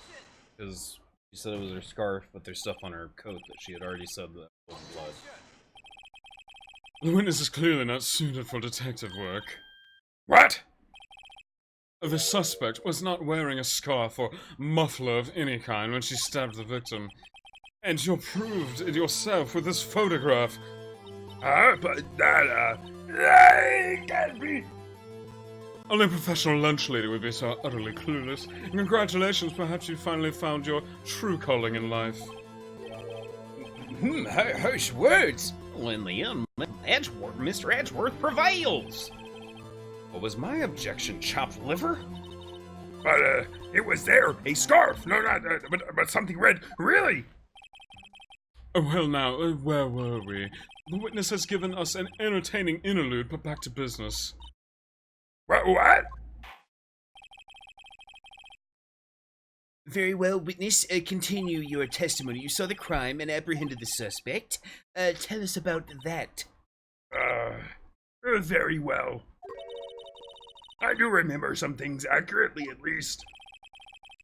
Ultimately, we couldn't shake the most important part of her testimony. Oh, most important part? The part where your sister stabs the victim? Next testimony might just be the moment of truth. I thought those those were thoughts. Those parentheses are thoughts, and Dum Sidekick keeps picking up on our thoughts. She's got to be psychic, right? Sidekick. Got it? Get it? After the murder, the suspect attempted to run behind a partition off to her side. I quickly caught her, explained her rights to her, and arrested her on the spot. Yes, when I arrested her, she mentioned the muffler. That's what had me confused in my earlier testimony. The chief prosecutor made to escape, but against Angel Star, resistance is futile. Are you quite determined about this scarf? You are quite determined. Good lord, why am I asking? I strike like a snake and bite like a cobra. That's me, Angel Star. That wasn't a very good metaphor. First of all, a cobra is a kind of snake. Don't bother me with details unless you want to get bitten. Ha, sa, sa. No thanks. Note to self, Mr. Wright is weak against poisonous snake bites. That means he's, what's weak to water? Is water weak to poison? I don't know. I didn't play enough Pokemon. The chief prosecutor tried to resist, but her efforts were in vain. Fighting? Fighting is weak to psychic. Dang it. She knocked my hands aside, kicked over an oil drum. An oil drum? To imagine. Oh, she's beautiful but deadly. A predator, this one. A leopard woman. Rawr. Very well, Mr. Wright, your cross-examination, if you will. But there was, like, not a struggle found at the crime scene, so all of this is BS. Like, everything she said is BS. Why is she still up here? After the murder, the suspect ran behind a partition off to her side, and that exists. But I'm still gonna press because this is where we found the wallet. So where is this partition on the floor plans? I'm sure she means this wall next to the car. That's right. Yep, I remember. I know. There was a wall there about 6 feet high. She was obviously trying to hide herself. What a natural thing for a criminal to do. She isn't a cop, but she claimed to be a former detective, and also you can do citizens arrests. It's just more dangerous. Because, you know, people at least might respect the blue a little bit. And what did you do then? Quickly caught her, explained her rights to her, and arrested her on the spot. When I arrested her, she mentioned the muffler. That's what had me confused in my earlier testimony. The chief prosecutor made to escape, but against Angel Star, resistance is futile. Oh, never mind. Alright.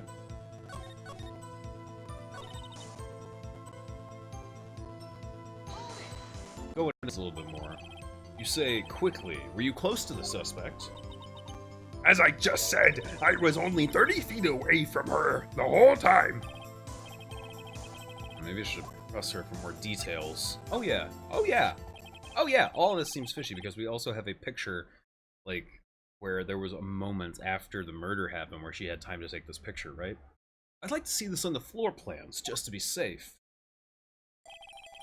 The Lunchland car was...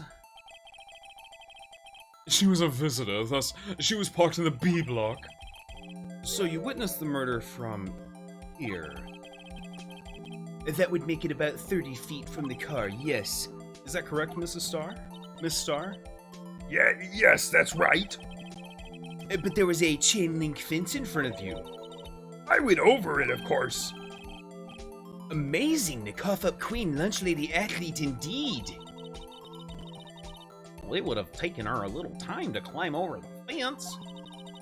So she couldn't have gotten to the sister that fast. Yeah, seriously. And then that getup that she's wearing. You smell that? It smells like the bay. That's fish. Yeah, that fence was about 9 feet high, too. So how did Miss Sky not get away? Yes, when I arrested her, she mentioned the muffler. Why in the hell did she talk about a scarf? She mentioned the muffler? What exactly did she say? If I remembered exactly, I would have told you in my testimony. Cheeky. Anyway, all I heard was there was the word muffler. Just that one word? So what you heard wasn't the suspect talking to you, but someone else? Yes, the chief prosecutor was talking on her phone. Uh-oh. She can't mean. Oh yeah, ask further, you goddamn right.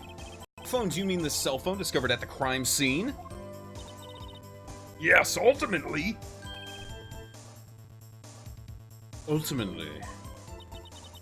My memory. Fading fast. It's like salmon heading upstream, you see. No, the court doesn't seem to star.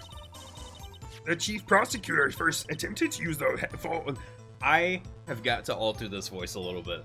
It is so gravelly, it is just grating on my throat. I was like, oh, this isn't gonna be a problem, and then she ended up being a suspect, and it's just like, holy god, it's like a rock mill in my throat. Just for the entire goddamn stream. The only thing I request is no more, like, real gravelly voices, so I might have to veto some voice requests today. No more gravelly voices for today. Like, doing a ton of them on top of each other. We had, like, 4 or 5 on top of each other on Sunday, and it about killed me. Like, it was just like, we have to go from this one to, hey, what are you doing over there, to this one. It's just like, it was all over the place. It's all good. I'm not going to change them completely. And I might veto some voices, but I'm fine. I'm just letting you know before I actually hurt myself. I'm going to be changing this slightly. All right, cool. So that Cookie Monster is down here. I can just take my throat out of it a little bit more. This is that should work, I think. Because yeah, that's way better. the chief prosecutor first attempted to use the wall hanging on the phone hanging on the wall hanging on the phone. Drink some water, you get cement instead of some rocks. Yeah. On the wall? That's right. Near the car, there was an emergency phone on the wall. Apparently, it was out of order. And so she used her cell phone. Indeed, the emergency phone was out of order that day. Good witnessing a witness. Good witnessing? Whatever happened to a good testimony? You should have add this to your testimony. The thing. I drank some water, so now I'm burping a little bit. God dang it. The things I do to please this rookie defense attorney. The word muffler was overheard during a call made to Emma at 5:18. Yeah. So Emma, what do you have to say about this? Because you're driving me nuts. I saw it all how she tried the phone on the wall. Had to use her cell phone instead. Chief prosecutor made to escape. Alright, let's hear what she's got to say about this. Yeah, while talking about water, Hydrate Bot shows up and is like, yo, drink some water. She made to escape. Can you be more specific? She brushed aside my hand and ran. It was a terrible sight to see, like a dollop of lard on a pate of foie gras. Huh? What? She even kicked over an oil drum at me. But she didn't. In an oil drum? There is an oil drum lying on its side at the scene of the crime. But it's strange. What's that? If she wanted to escape, why didn't she run the other way? The parking lot entrance. Well, that's right. It doesn't make any sense that she would have run from behind the partition to the oil drums. Oh, excellent. More mysteries. Wish we could solve a few more before finding more, though. So Miss Guy tried to run. I'm sorry, my sister is so suspicious, Mr. Wright. Not as sorry as I am. Well, she didn't do it. You have to believe me. After the murder, the suspect attempted to run behind a partition off to the side. I quickly caught her, explained her rights, and arrested her on the spot. Okay, so this is all the same stuff. Yep. Everything in what she says here is just like BS, it seems like. Brushed her hand aside. She was on the other side of a fence. How did she brush her hand aside? And like, oh my goodness. Oh man. Alright, well it is about time for bio break. So let's go ahead and take bio break, and then we will come back to figure out how to deal with Miss Angel Star. Sky is the one under debate right now. So, if you're new around here, it's Bio Break, y'all. Bio Break is a chance for everybody to get up, stretch your legs, get your heart pumping, get your blood flowing, take care of yourself a little bit, because sitting in a chair for hours and hours and hours on day is super unhealthy, and you can end up hurting yourself, leading to, stroke, heart attack, clogged veins, stuff like that. And since I sit in my chair like 8 to 12 hours every day, I'm trying to encourage everybody else to get up and do the Bio Break. So if you can, please get up, walk around your office, go use the bathroom, go walk around your room, get a snack, whatever you have to do. If you're restrained in any way by movement, if you're in a wheelchair or crutches or any other kind of immobile status, I don't know what to say, but just do something for yourself. This is a self-care time for you if you are restrained in any way, shape, or form. Sing or draw or read a book or whatever it is until we get back. Cool? Alright, take care of yourself. Bio break, self-care time. I'll see you guys in a little bit. Gonna go walk the pups and eat the last of my food over here to get me ready for round 2. Think about this crime a little bit. I'm gonna try to think about it too, and also make sure to check out pictures of the floofs over in Floofs and Snoots over on the Discord. Cool? Alright, I'll be back in a few minutes.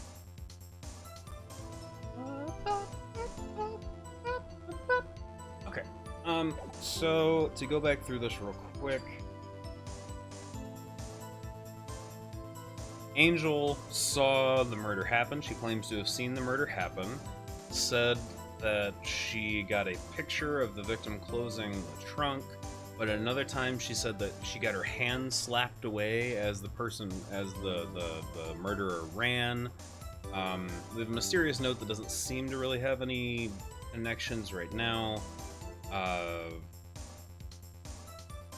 Also said that there was a barrel knocked over, but Edgeworth immediately was like, no, you're wrong, it wasn't knocked over.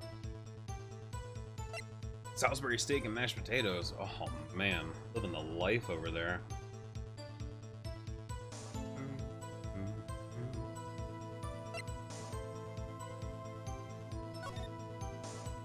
And so what happened was, behind the car that's pictured, murder happened there, and then she says that she climbed the fence, chased the murderer around the big divider toward the security room. Damn.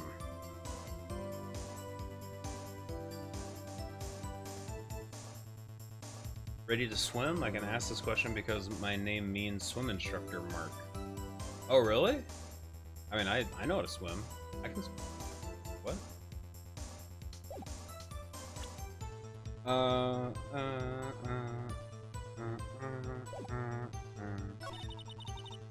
Alright, I'm sorry to be this way, but we gotta go through some of this again. This is... I'm tough. I'm stuck. This is tough. I'm stuck. I'm tough. This is stuck. So where is this partition on the floor plans? It's that one. The wall behind the car, right? There's a wall right there. It's about 6 feet high. She was obviously trying to hide herself. Quite a natural thing for a criminal to do. And what did you do then? So, quite a natural thing for a criminal to do. It sounds like she's making it up. Quickly caught her, explained her rights to her, and arrested her on the spot. Maybe I have a good connection. I can help. Yay! Let's get swimming. Swimming. I would love to. I love swimming. Great. You say quickly, were you close to the suspect? As I just said, I was only 30 feet away from her the whole time. Maybe I should press her for details. Press her. Like to see this on the floor plans, just to be safe. And this is where she shows us that she was on the other side of the fence in lot B. She was considered a visitor, so she witnessed the murder from the other side of this fence that she would have to climb over in order to catch up to the murderer. Right, but there was a chain link fence. I went over it. She can climb. She got over there fast. The fence was about 9 feet tall, so how did Miss Sky not get away? Because in the amount of time that it would have taken her to climb the fence, she would have seen her and ran away. Easy peasy. Then there was something about the muffler, which sounds like we need to go back to that scene of the scene of the crime and check that out.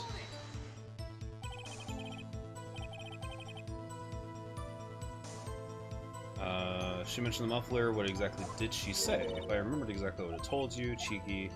Anyway, all I heard was the word muffler. Just that one word, so what you heard wasn't the suspect talking to you, it was someone else. Yeah, the chief prosecutor was talking to on her phone. She tried the phone on the wall, but had to use her cell phone instead because that phone wasn't operational.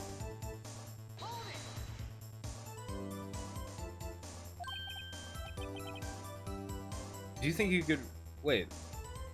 This seems different. Okay, do you think you could redo your testimony for the court, is what he just said. I was going to ask the same thing. I'll only say this one time, so listen close, rookies. This seems different, right? Or did we see this earlier?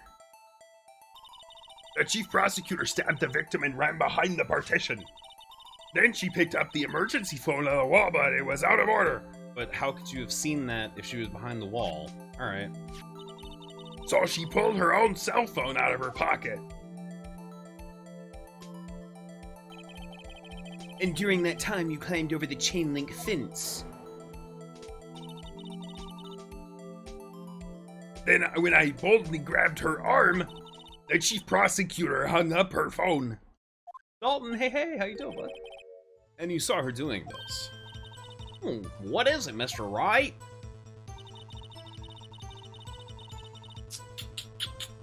Well, I think I found our way in. I forgot to press on one of the subjects, or needed to press a second time or something. I saw it all. How could you have seen it all if she was hiding behind a wall? That's right, stop that music. It's important, y'all. Miss Starr, I have to conclude that you have a personal grudge against Miss Lana Skye. The witness is a former detective. Her testimony is unmarred by personal bias. Well, who would have thought you would be my knight in shining armor, prosecutor? You, together with the chief prosecutor, kicked me out 2 years ago. Well, Miss Starr, this is a fatal contradiction with your testimony. How do you explain this? I don't know what you're talking about. Mess with me and I'll make you cough it all up.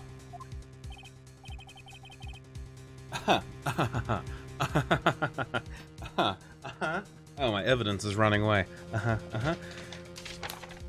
Ahem. Look at the floor plans! You said you witnessed the crime from this point. However, if that's true, you couldn't possibly have seen Miss Skye making that phone call. Ah! I believe you see what I'm getting at. That emergency phone was on the back side of this partition. If indeed you were in B block, you couldn't have seen it. Wah! Wah! Wario. Order, what is the meaning of this? It's simple, Your Honor. She's not coughing up lunch. She's coughing up lies. That's quite a claim, Mr. Wright. Perhaps you will allow me a question. Tell us exactly what lie this witness has told the court. Here's where the counterattack begins. Can't afford to get this wrong. The witness lied about...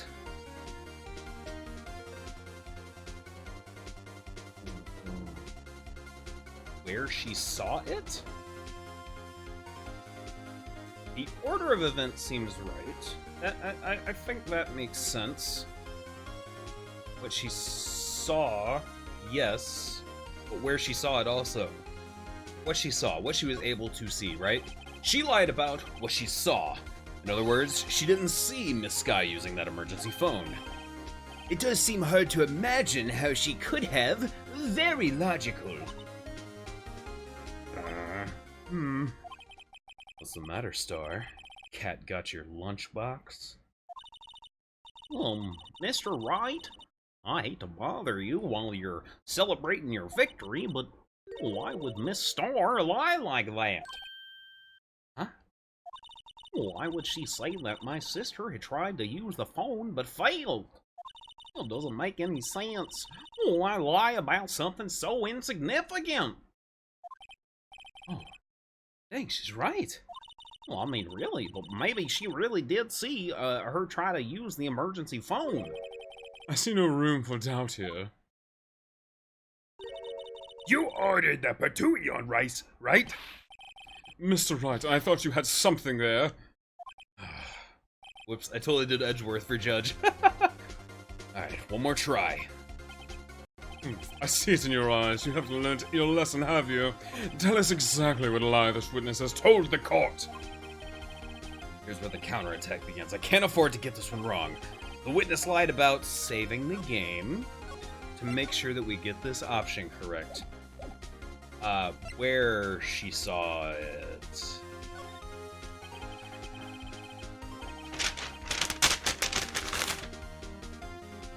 Miss Sky tried to use the emergency phone, but it was out of order. What is significant about this fact? Nothing. Therefore, it would be pointless for Miss Star to lie about it. Pointless to lie. I see. Let's say the witness did actually see Miss Sky using the emergency phone. It would mean Miss Star witnessed the crime from a different location. The security room, because she was in there giving lunch to her boyfriend? A different location. And now that's a pointless lie if I ever heard one. Objection! Before you call my lie pointless, at least let me tell it. Let me ask a question to our clever wordsmith, Mr. Wright. Just where was the witness when she saw the crime? Well, the testimony we've heard until now points in one direction. That boy band. No, sorry, I don't know anything else about boy band. About boy band? About One Direction. It's the security room, yes? Hiya! This is the only place where she could have been. The security guard room. Indeed, the security room in the underground parking lot is well positioned. It's built on the second floor so you can see the entire lot. This would have been able to see the emergency phone from there. But why there? There are so many other places where she could have seen the phone. Not in this case, Your Honor. The witness, not being part of the prosecutor's office, couldn't park in A block. The only place where she could have seen the crime and the back of the partition is here. I remember your testimony. God dang it, I knew I shouldn't throw my evidence. It seemed too important. I remember in your testimony you said you brought a lunch to your boyfriend in the security guard room, yes? Well, Miss Starr, how much do you charge for lunch deliveries? This Thursday on, like 2:15-ish? How much? How many years have I been getting the better of men? To think that the table's gonna be turned. Today a man has got to better of Angel Star. Weird, I just didn't say any of the right words there. Order, witness. What have you done? You used to be a detective. You should know better. I'm not turning back. The guilty will be punished. And I'll do what I must to make sure justice prevails. Guilty. Is she talking about Miss Sky? Oh, Mr. Wright, doesn't this strike you as odd? Why did Miss Starr lie? It doesn't make sense. Where's my money? Huh? She could have just said that she saw the crime from the security guard station. It wouldn't change anything. Exactly. This photograph tells all. This photograph tells all. That's what I just said, and then it still showed it here. It was the defendant who stabbed the victim. That truth. With two F's, like thick with two C's, it is a super truth. Still stands. Still stands. I disagree, Mr. Edgeworth. What? If the witness is found to be lying, they're guilty of perjury. She knows this. She wouldn't risk that without a good reason. So tell us what her reason was, Mr. Wright. Who else? Mr. Wright, let's review what we know. This star witnessed the crime from the security guard station. But she lied and said she saw it from B block. She must make a vital difference, but what? What could change? Yeah, angle of view to the crime.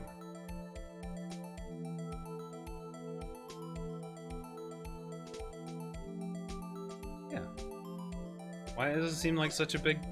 But, like, that's obviously... Right? Why the angle at which she saw the crime occur would change. The angle? What do you mean? Well... The security guard station is on the second floor. She would have sort of a more 3D view of the crime. And this is important, why? No,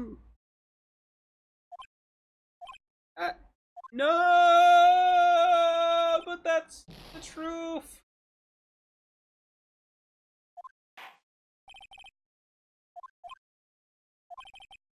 Guilty. Dang it, rada. Come on, man. That's a bummer. Alright. Gotta reload. Tappa tappa. Tappa tappa.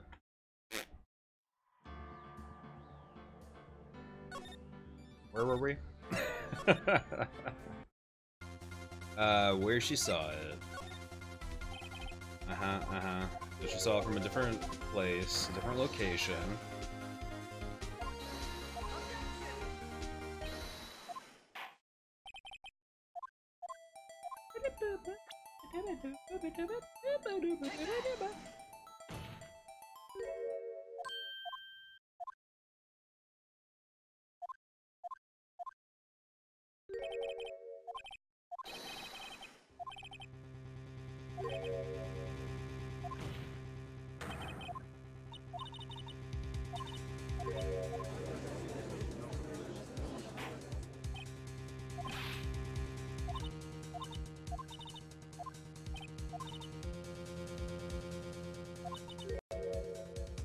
Why did Miss Star lie about where she was?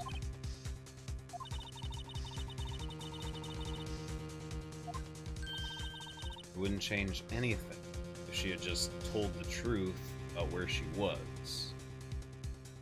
So the angle wouldn't matter. Okay. And they're saying that she was down there to take that picture.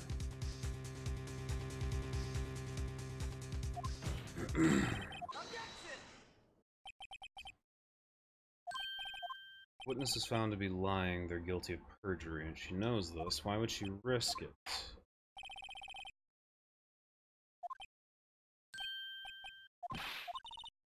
Okay. Miss Star witnessed the crime from the security guard station, but she lied and said she saw it from B block. Must make a vital difference. I guess the distance. She would be closer, technically, but she's upstairs in a different room, like... And why would lighting matter? Lighting?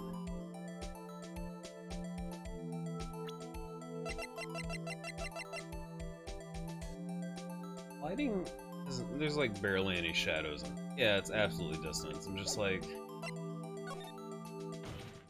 Alright, it changes the distance between her and the scene of the crime. My condolences, Mr. Wright, but one look at the floor plans and it's quite clear. The distance between the scene of the crime and the guard station is 30 feet. I don't see how that would change without what she could have seen. What she saw is not in question here. What matters is the time it would take her to reach the scene of the crime. Miss Star, you witnessed the crime from the security guard station. Now, how long did it take you to go there? Go to there from there to the crime scene of the crime. Oh boy, were you arrested, Miss Sky? Well, witness. You Yes. ordered the squid wheels, right? The quality of my lunches has gone from low to inedible. I don't know, squid wheel sounds great. I was bringing a PB&J lunch with fresh boysenberry jam to my boyfriend. Boysenberry for boyfriend. He wasn't in the station, so I waited. I witnessed the crime from the glass walled station. How'd they let her in with all the food? She's technically the lunch lady. She, like, actually brings lunches to people, I guess. And before I knew what I was doing, I found myself running towards the scene. But the door was locked. I couldn't open it.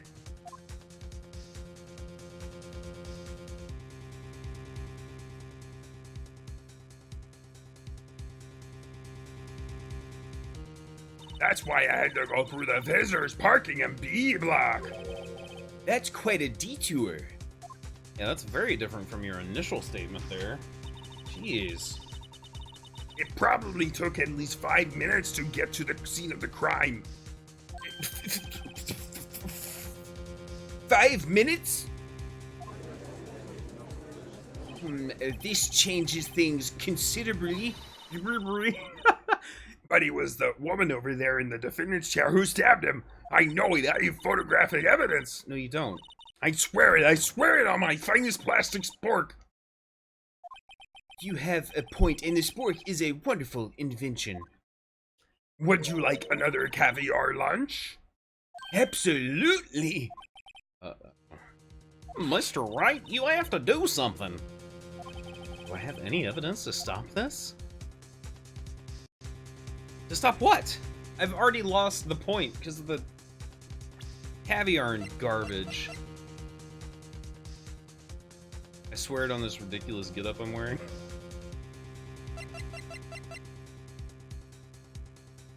This is not her committing the crime.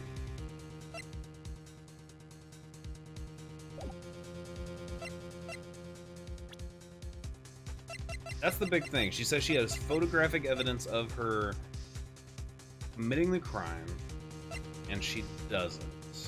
Right? I hope so. 5 minutes between the witnessing of a murder and the arrest? Think about it.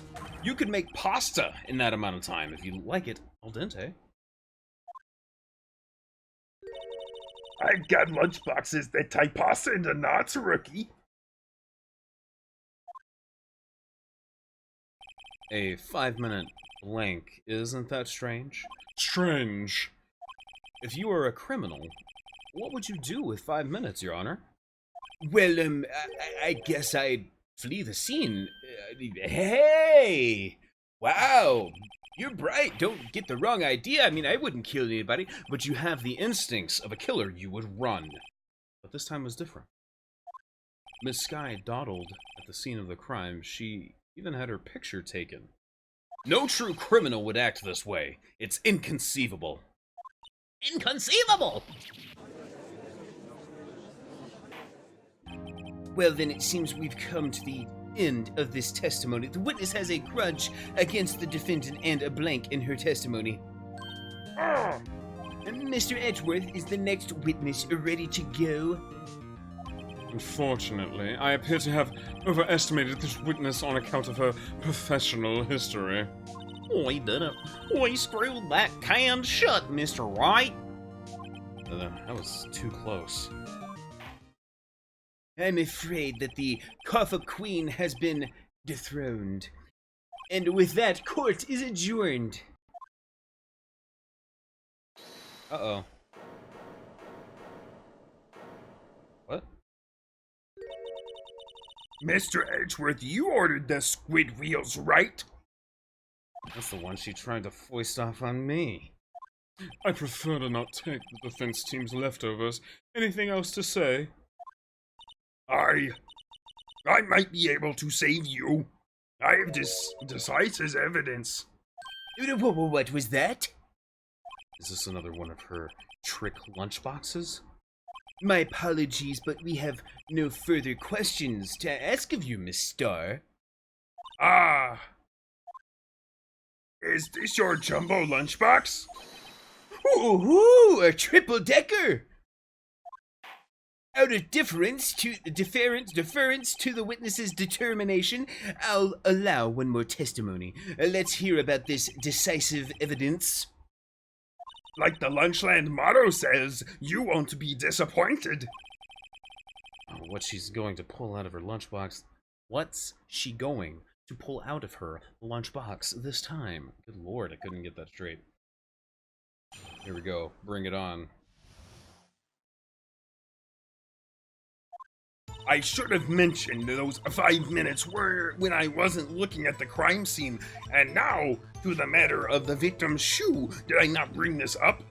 2 types of blood were found on this shoe.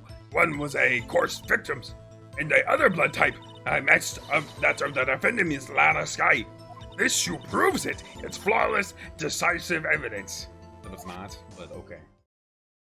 What? There was blood found on that shoe? Try Lunchline for all your lunch and decisive evidence needs. Yeah, bring a bloody shoe in that same bag that you're packing around everybody's lunches. That sounds great. Witness, what's the meaning of this? Why is this the first time I've heard of this evidence? As simple as I've already said, I don't trust you with evidence, Mr. Edgeworth. That's why I took the liberty of investigating this myself. And you had blood tests performed? Didn't I mention? I have 3 boyfriends in forensics. In any case, Your Honor, I can't accept this as evidence. Also, those guys should be fired immediately. What? You must know the 2 rules of evidence law. Rule number 1, no evidence shall be ever shown without the approval of the police department. In other words, the shoe is illegal evidence, as at least for the time being. Well, is that right, Mr. Wright? Well, it seems so. My bad, that's not my line. Seems so. Edgeworth sure is celebrating. Not so fast, Mr. Edgeworth. Uh-huh. Don't forget, I used to be a detective, as I mentioned previously. This shoe has already been tested by a member of the forensics department. As you can see, it was approved by the police department as of... Even the general public can produce official evidence, Mr. Edgeworth. Oh, is that right, Mr. Wright? It seems so. Edgeworth is looking pretty sullen. Well, you can at least study some evidence law, really. The prosecution's complaints withstanding, it appears that this evidence satisfies the first rule of evidence law. However, it seems you have yet another count against you, witness. Anything to ensure that the guilty are properly judged. White enamel shoe bears traces of blood from Goodman and Lena Sky. Filthy gorgeous. Hussy. What are you doing?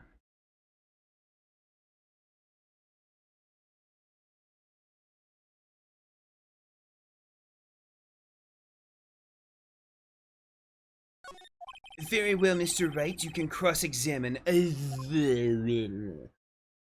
too.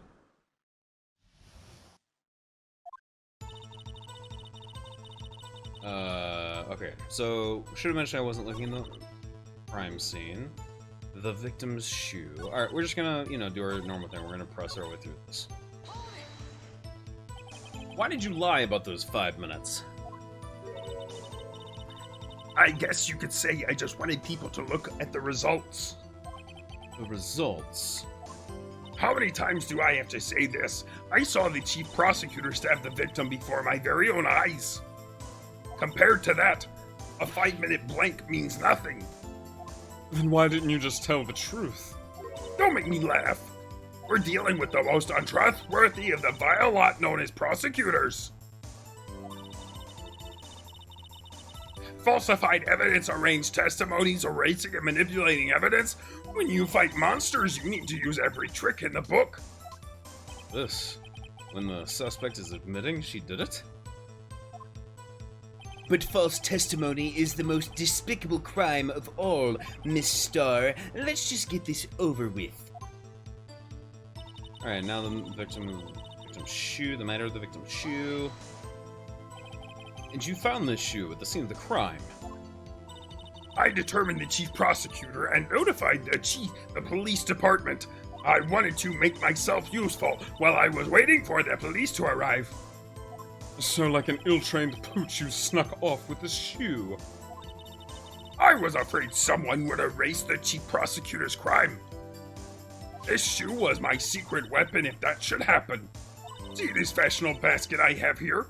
It carries more than lunch boxes, gentlemen. I was right, she actually brought that bloody shoe in with her lunch. Happy for you and your lunchbox bag, really. In any case, you removed valuable evidence from the scene of the crime. Now tell us what you did next. 2 types of blood were found on the shoe. One was, of course, the victim's. So you brought it to the forensics department. If you're going to submit something as evidence in court, you need it approved. To do that, evidence must be analyzed by forensics experts. She got away with her little coup because she used to be a detective. The shoe does appear to have bloodstains on it. Well, the man was stabbed after all. And that blood belonged to the victim, Detective Goodman? As I said, there were 2 types of blood found on the shoe. Yeah, why? Why were there 2 types of blood?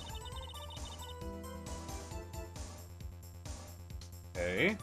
Why was Miss Sky bleeding? You can't say for sure the blood belonged to the defendant with a blood test. You claim to know something about blood tests, rookie? Huh? Well, speak up. Well, blood comes in 4 types, A, B, O, and AB. However, you can't tell from a blood test whether a murder was committed in cold blood. That's just a figure of speech, Mr. Wright. Well, actually, we can differentiate between millions of types with all the blood tests out there, which means that we can more or less narrow any sample of blood drawn down to the last person. Or so I hear. And as always, Goofy is the voice of reason here for some reason. That's pretty specific.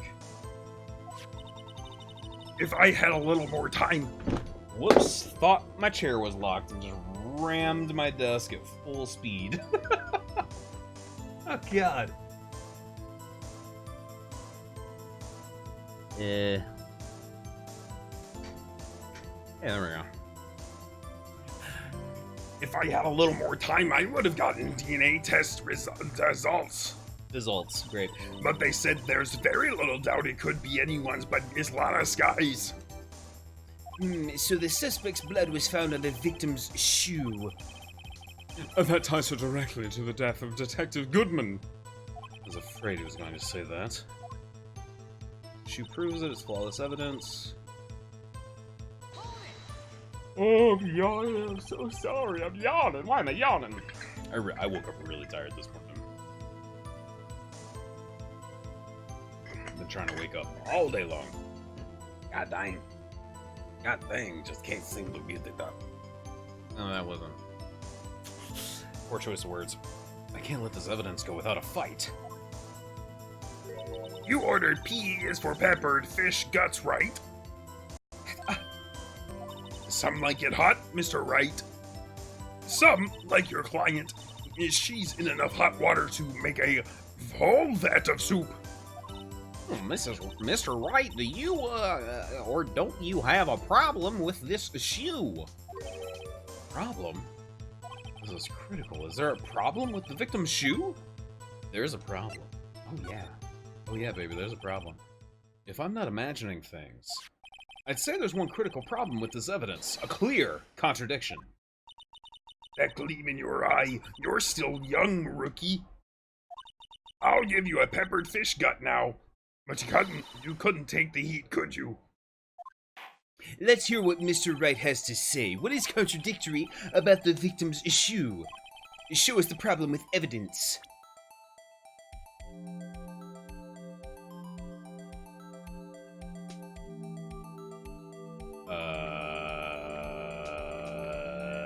I mean, the fact that there's 2 types of blood. This one was stepped in and this one was splattered. I don't know whose is whose, though.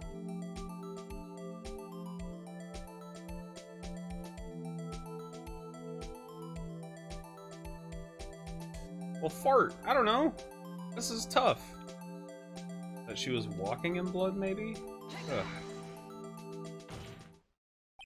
I wonder if you noticed. There's blood on the bottom of the shoe. Don't mess with me, rookie, or it'll be your blood on the bottom of my shoe. Indeed, there is quite a bit of blood on the bottom of the shoe. It makes sense the victim was stabbed with a knife. What could possibly be contradictory about blood on the bottom of his shoe? Traces of victim's blood.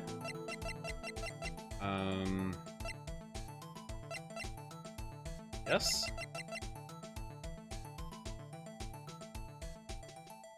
Oh, I can't save.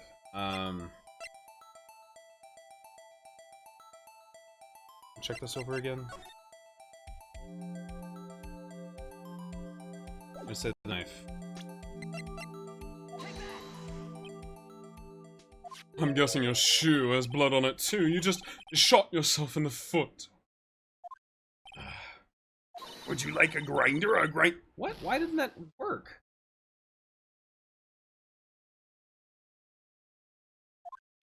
It didn't let me save before that.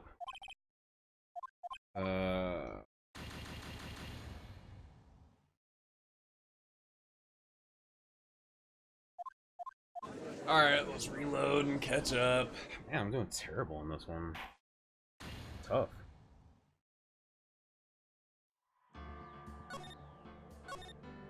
Rise from the ashes. I'm gonna try.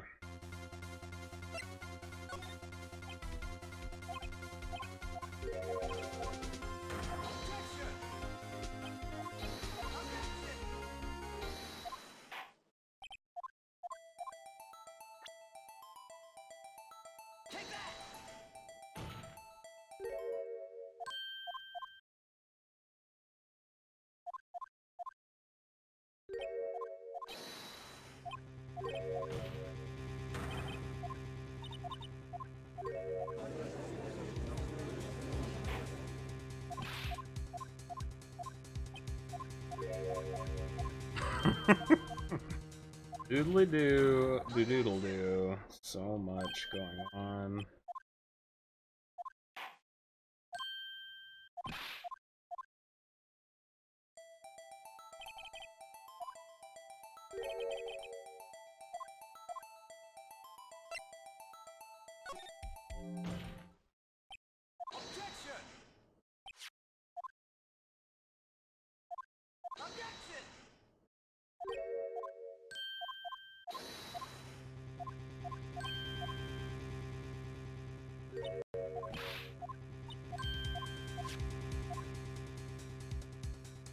Gosh, we have to watch all of this. Yeah, now.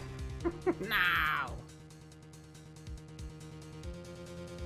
Been so long since you played ESO. I've never played ESO.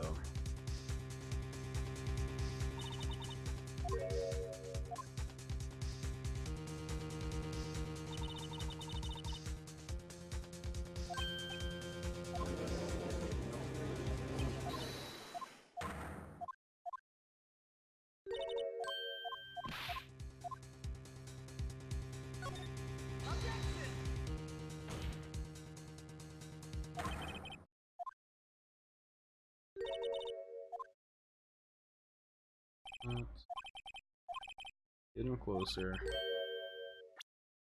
I'm gonna go and save so that we're closer. I end up hitting a place where we can't save again.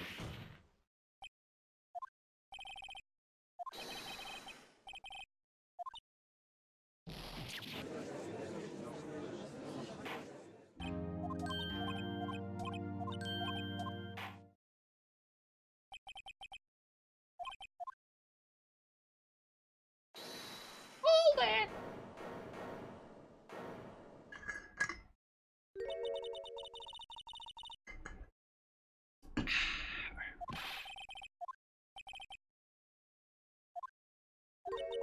Alright, let's go and save here. Now that the trial's restarted.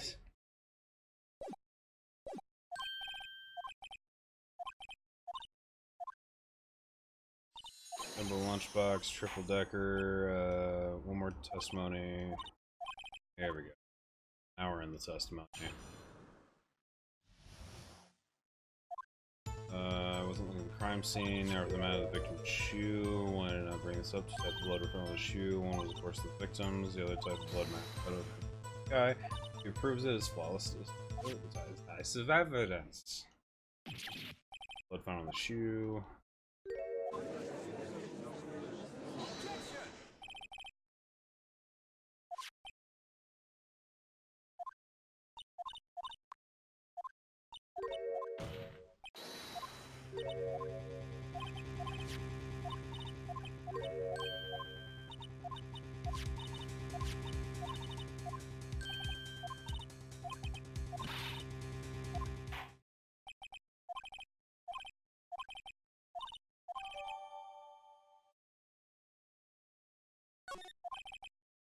Ooh.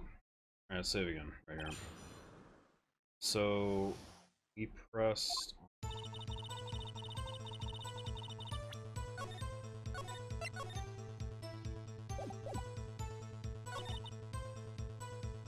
Two types of blood were found on the victim's shoe.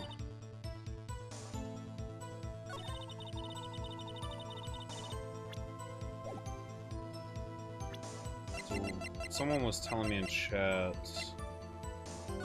On this shoe.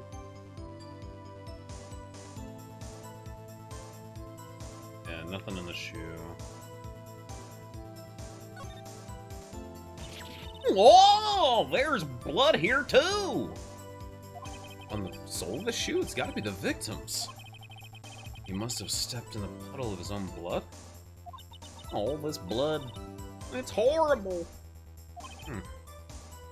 Blood might be an important clue.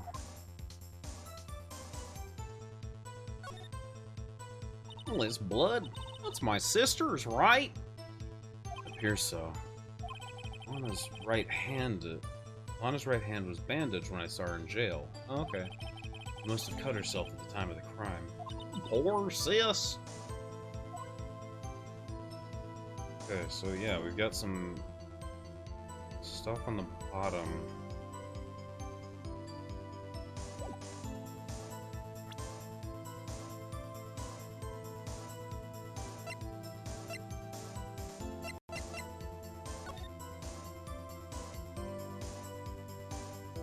I could have swore there was a place where it said that the crime scene didn't have any blood in it.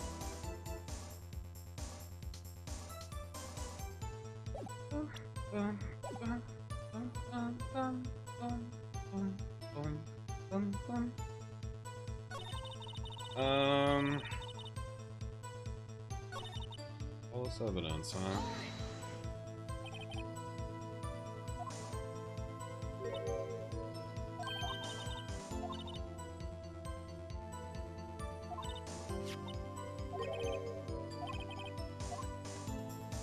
There is a problem with this shoe, we just gotta figure it out.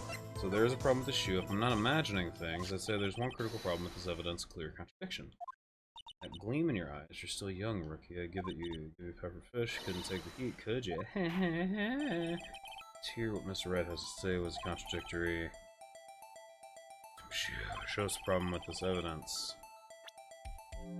And last time, when we chose the bottom, we lost immediately? Can't remember. I mean, like, we don't... Lana got cut, why isn't her blood on the knife as well? I won't see the ending of this case now. Oh no, Sir Mephisto! It's okay, it'll be up on YouTube. You can go catch it over there, you can catch it on the VOD if you're well, you're not a subscriber, but if you're a subscriber, you can watch the VODs here on Twitch. Or you can catch it on YouTube. God dang it.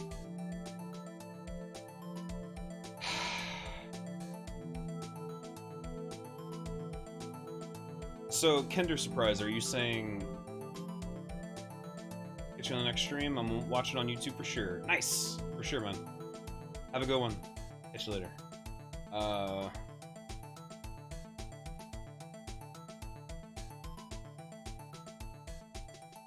Whatever, we saved. We saved earlier, right? So... Just see what this top blood says. The problem with this evidence is here. Where? Take that finger and point at your own head, Mr. Wright. Alright.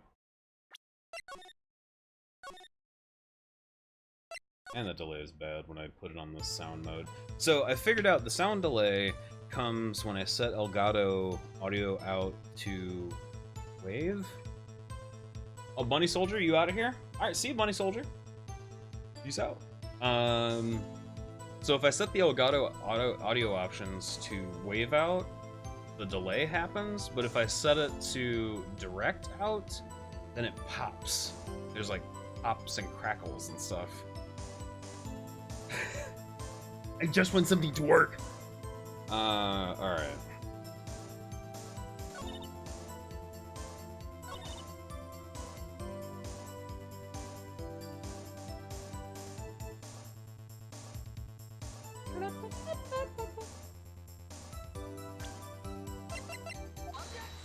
Just throwing everything at her now. What do you think about the witness's statement?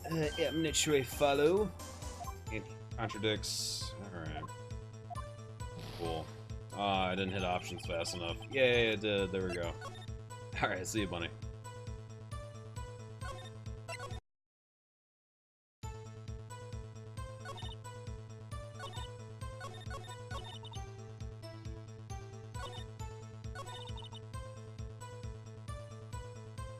Since this specifically says Lana Sky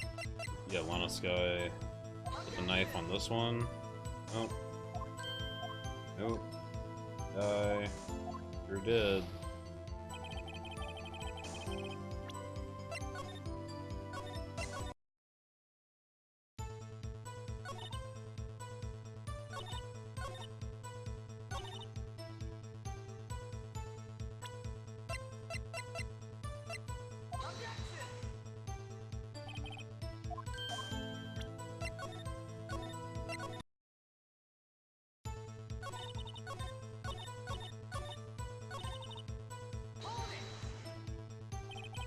Rust on the shoe again.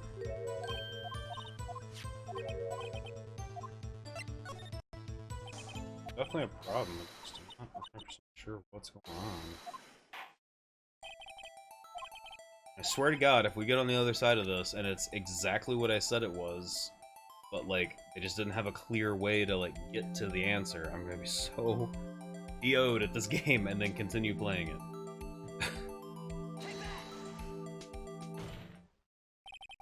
Wonder if you noticed, there's blood on the bottom of this shoe. Don't mess with me, Rookie. Better be a blood on the bottom of my shoe. Indeed, there is quite a little blood in the baby's shoe.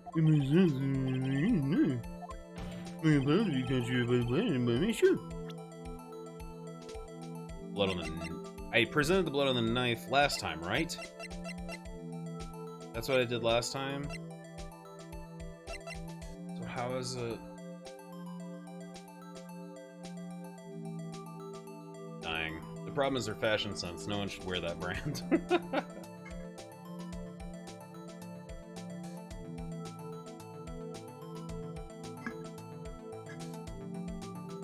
What is with the shoe nonsense? The only other thing I've got with blood on it is the knife.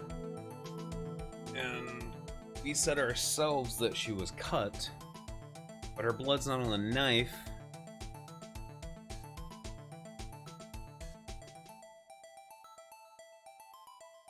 Can I just do this? I swear to God, if it's twice in a row. Guessing your shoe has blood on too, you just shot yourself in the foot. Yeah, we did this. Great. Glad we did that.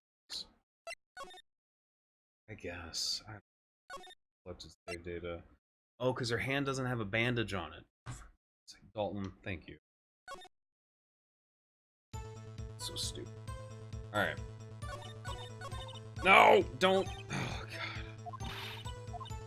I hate when I accidentally click past the last statement. Okay. That's... Or wait, no, press. And she's like, hey, you want some bad food? And I'm like, yeah. And then she's like, what? And I'm like, yeah, I'll eat it. Who cares? Eat your bad fish.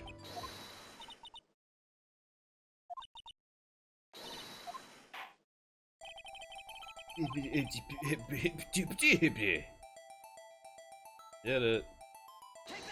Suck this blood.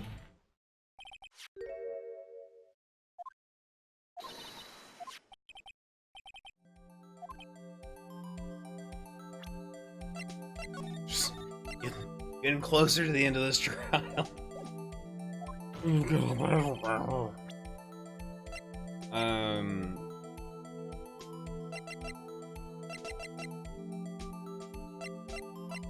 Yeah. So if we check this, she had gloves on. There's no blood on her shoe, or like blood on the crime scene. Love a guy, this has got to be it. The problem lies in the footprint. Footprint. Note that the bottom of the victim's shoe is covered in blood. Then, isn't it strange? Why weren't any bloody footprints found in the scene of the crime? Aha! As you can see, there were no traces of any such footprints at the scene of the crime. That contradicts your claim about this shoe! This picture only... I accidentally... Oh god. This picture only shows part of the floor, so there could have been bloody footprints. Then where are they, Mr. Edgeworth? Because we checked the scene and found nothing of the sort. Just like, dude, I was on a totally different train about her hand getting cut. Order, order, order. Well, witness. What? Ha! Great going, Mr. Wright, but well, it's true that the lack of a footprint is a contradiction. Well, but then we have to ask why there wasn't a footprint. Oh. That's true. There has to be a reason why there wasn't a footprint. Well, think, Mr. Wright. Think. Hey, I don't know why it's not there. I'm just good at finding contradictions. What?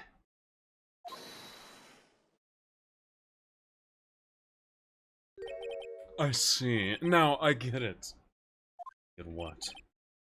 Our witness is more devious than I gave her credit for. We were hoodwinked to the very end. But she slipped. There is one vital hint to the truth in her testimony. What are you talking about? Think back to when she told us about apprehending the suspect. The chief prosecutor tried to resist this, but her efforts were in vain. She knocked my hands aside. I'd kicked over an oil drum. Job!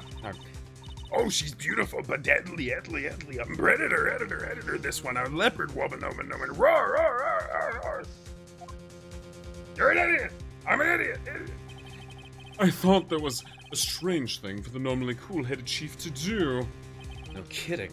Now, a witness, allow me to ask a very simple question. This oil drum, was it empty?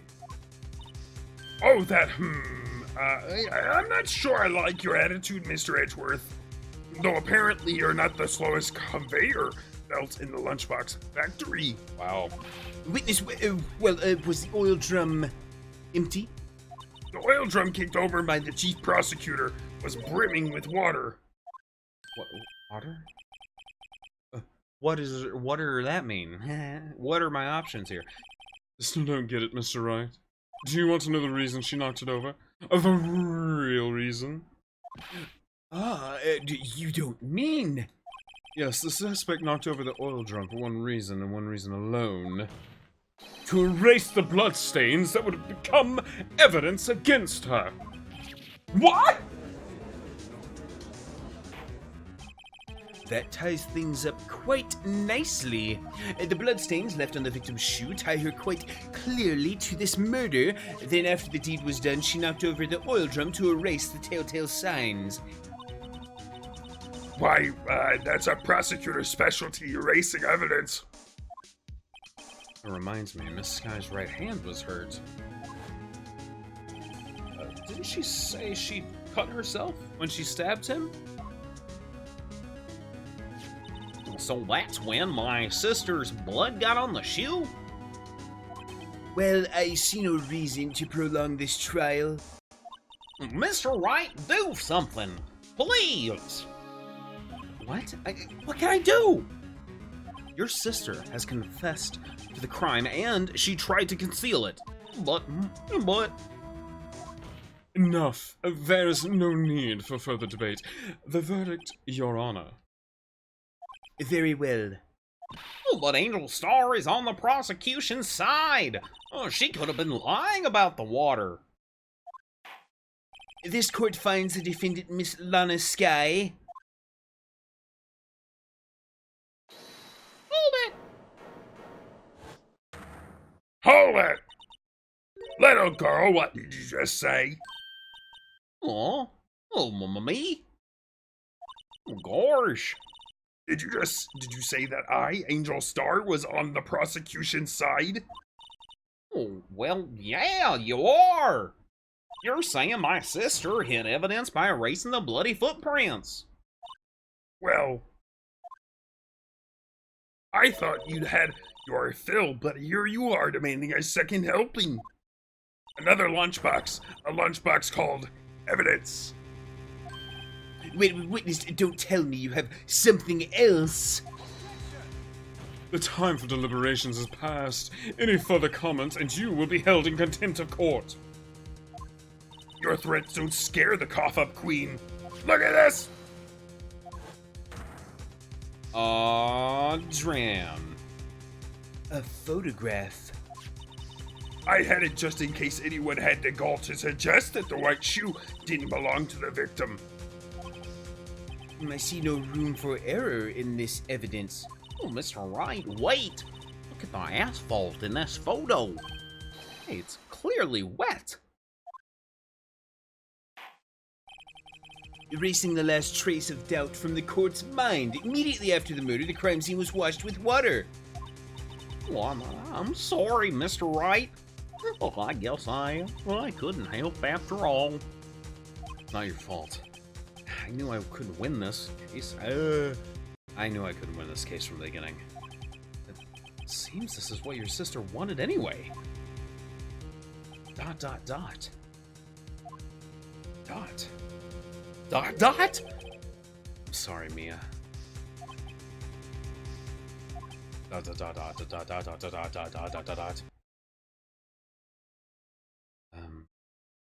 Right? Wet or not? Don't be so quick to throw in the towel. Ow, ow, ow. ... Get yourself off the asphalt. Take another good look. Don't give up, Pupper. Not until the bitter end.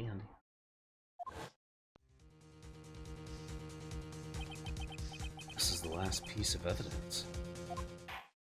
Very well, this time I'd like to declare a verdict for good. Objection! Your Honor, wait.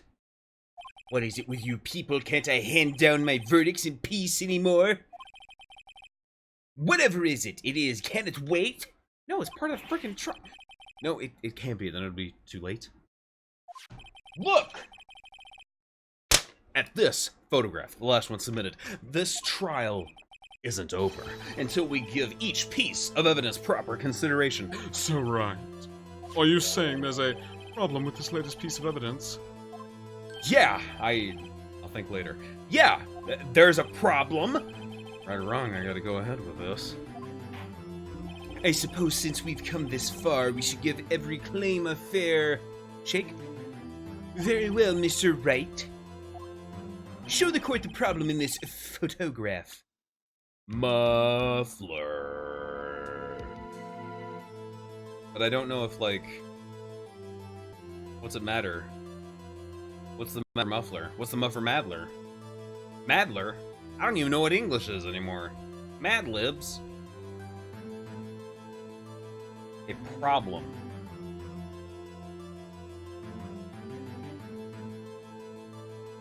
Muffler. The problem in this photograph is here. What's this? There's something poking out of the car's muffler! Wait just a moment, Mr. Edgeworth. Your Honor. You just said... muffler. However, I see no trace of a muffler or scarf of any kind in this photograph. Don't. A muffler is also a part on a car or motorcycle, your idiotness. Just think of it as part of the exhaust system, a pipe. I see. Pipes. I get that. And I see. I guess. What's that suspicious-looking cloth sticking out of the car's muffler? So what if there is something sticking out of the muffler? What does that have to do with this case? Nothing. Absolutely nothing. Sorry, Miss Starr, but it's not going to be that easy. In fact, you've already told us why this is important to the case. You said as much in your testimony. What? Let's hear what Mr. Wright has in mind. Tell us why you think this piece of cloth in the muffler is related to the case.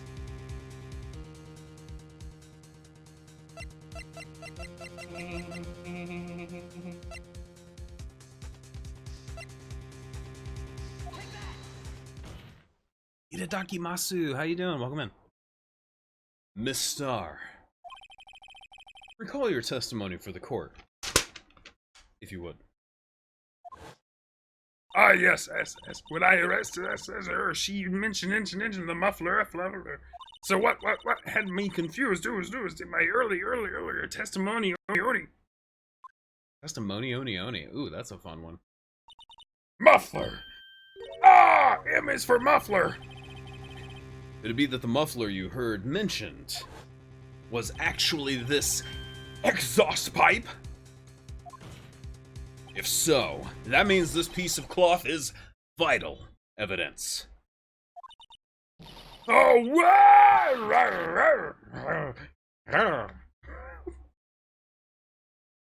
San Francisco treat. Oh, God. Well, it seems we will have to suspend the proceedings. Suspend! I find myself wondering about that piece of cloth. If we leave any question unanswered here, we do a disservice to the law. Wow, the judge is actually, like, being smart and taking a stand and stuff. Have the car at the crime scene inspected at once and bring me that cloth. The verdict will wait until after we've seen all the evidence. Agreed? ... I suppose so, Dot. Oof, ... that was close, Dot. But ... we made it ... at least for now. Excited, Dot. This court will adjourn for a 30-minute recess. It's lunchtime after all. You still hungry? Ugh. To be continued. Be continued, dude. Save the progress, yeah.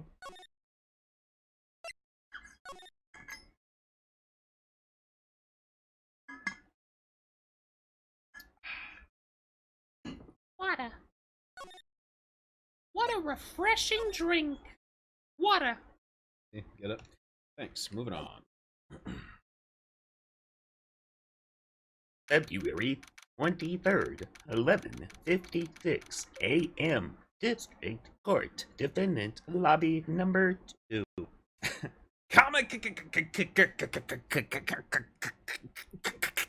Welcome to the Grand Crew. How you doing? Enjoy the stream. Thank you so much. Well, Mr. Wright, Huh? What? or trials always like this with you? Like you're swimming up from the bottom of a lake about to reach the surface, but no matter how hard you paddle, you never seem to get there? Pretty much. Except today, we're swimming in quicksand. So what happened to your sister, anyway? Well, apparently she got called off to the The jumpers. well, the judge's chambers. Probably something to do with that piece of cloth. So, this is where we turn the trial around, right? Her only weapon, a tiny significant piece of cloth? I'm the one who's starting to feel tiny and insignificant, to tell you the truth. Oh, who is, Ola partner? Who is this guy? Bring up my notes. Hola, partner. So bad. They say you show a red cloth to a bull, it'll fire up its temper. That's what they told me when I was a youngin', at least. Officer Marshall? I thought I'd come take a look, see how the trial's going. Looks like I'm a little late. They've got the home ranch looked down tighter than a fort in enemy territory. That hard to slip out, huh? What's going on over there anyway? The police I've seen these last 2 days have been really on edge. Don't you got enough on your plate without worrying about other people, compadre? You could be worrying about the chief prosecutor's taste in mufflers, for example. Officer Marshall? The whole muffler thing didn't have anything to do with scarves. She wasn't even wearing a scarf. You don't say. Now, don't that just beat all? Dot? I've seen the red breeze blow a slender neck, baby, many a time. I saw it that day too. She was wearing a red muffler. What? At the award ceremony, baby, that afternoon. Edgeworth has seen it too, I'd reckon. What does that mean? The photograph taken at the crime scene, she wasn't wearing a scarf. So, Miss Starr wasn't mistaken? Well, it's about time. Remember, baby, sometimes you gotta grab the bull by the horns. And sometimes you just gotta let that bull go where it will. Time will tell. Ugh, I have a feeling about this. So, what are we swimming in now, Mr. Wright? If it's steak sauce, I can hook you up with some fine ribs. Oh, wee. God dang. February 23rd, 12:32 p.m. District Court, courtroom number 9.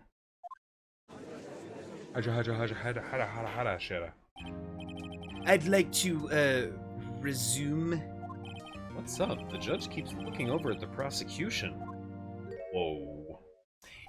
Is something wrong, Mr. Edgeworth? Your face is blue, your lips are purple, you're sweating lead. That furrowed brow, these grinding teeth, those watery eyes. What's more, your eyes are unfocused, you're doubled over, your back is bent. Write a poem. It can't be. This can't happen. I wonder what happened to Mr. Edgeworth. Well then, I believe it is time we continued on with this trial. During our recess, I had requested that the prosecution conduct an investigation, ... This is unacceptable. It seems our prosecutor is quite beside himself. Excuse me, knock knock. I'm assuming. Who's there? Whoa, we need a new voice, never mind. What's with this guy? Strange, stuffy aura seems to be filling the courtroom. We need a voice for the guy.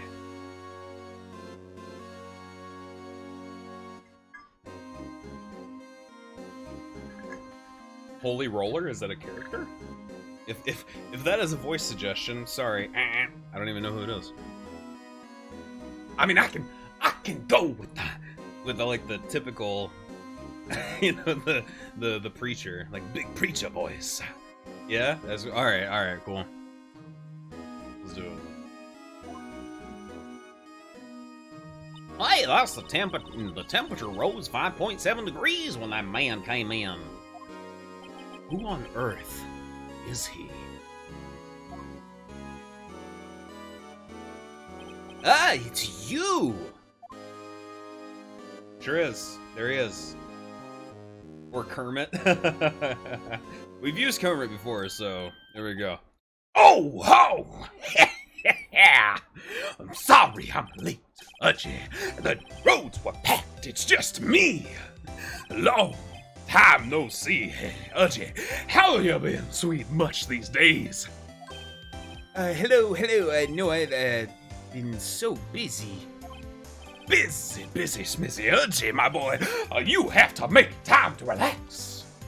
Yes, indeed. Udgy seems to be his nickname for the judge. I'm afraid you're right. Very afraid. Sorry, but who are you? So you're Righto, the attorney. I've heard good things about your son. Thanks? So sorry about a little Worthy giving you all that trouble, eh? You know, we should all go swimming together sometimes. Jolly! Little worthy? Mr. Wright, you don't know the district chief of police? Wait. No, it isn't, because we met the chief of police in the earlier episodes, did we not? The chief of police? He's the top-ranking police officer in the entire district. This was originally our goofy voice. Except they didn't name him Gant, it was just like Chief or whatever. Name's Gant. Damon Gant. Pleased to meet you, everyone. So, to what do we owe this honor today? It's been over 2 years since you last came to this courtroom, hasn't it? Well, it's Worthy. Look at the poor fella. I just thought I'd help out by bringing this. Hey, that's... My sister's muffler! So Miss Starr wasn't just seeing things. When the crime occurred, Miss Sky really was wearing that muffler. Oh, but I think it was stuffed into that exhaust pipe. Our little Worthy's car, no less. Cool. Nice pause. I like it. Oh, let's find out where that piece of paper goes. It's really quite embarrassing, even for us. What's this? It's what you'd call a switchblade knife. Quite perplexed at this. Rada. Chief, what kind of outfit are you running? Mr. Edgeworth! How could they miss such a vital piece of evidence? If your investigators are this lax, how do you expect us to do our job? Now, wait a minute, Worthy. Worthy. Nothing but something about excuses. I'm telling you to wait, or didn't you hear me? Dot. Have a look at this document where it says person in charge of investigation. There's no mistaking that signature is there, Miles Edgeworth. Well, that's not fair. On the day of the crime, Your head in the clouds. You got that award. I know how you feel. But you're the person in charge. I'll expect a written apology. What? Are you serious? Don't you be too upset. We'll find a way to clean up this mess that you made. This is the first time I've seen Mr. Edgeworth at a loss for words. This kind of major blunder is unlike you, Mr. Edgeworth. This court accepts this new evidence, but I'd like to ask the defense a favor first. Yes? Just to be sure, I'd like to take a look at the blade on this knife. Cool, do it. The blade, Your Honor. Well, I don't see why not. Could you open it up for me, I wonder? Yes, well, I think all you have to do is push that switch and... If I cut my finger, Mr. Wright, I wouldn't be able to pound my gavel anymore, and you know how much I love pounding. Yeah, but if I get my finger cut off, I wouldn't be able to point at people anymore. Come on, just hurry up and open it. I don't know how to open a switchblade. Oh, it's just automatically...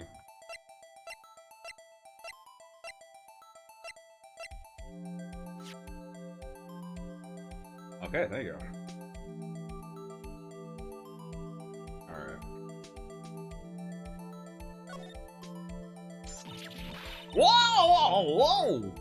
Gosh, don't scare me like that. I'm the one who's scared. Look at that knife blade. The tip was broken off. And this dark red stain. Blood? Found crime scene wrapped in the defendant's muffler.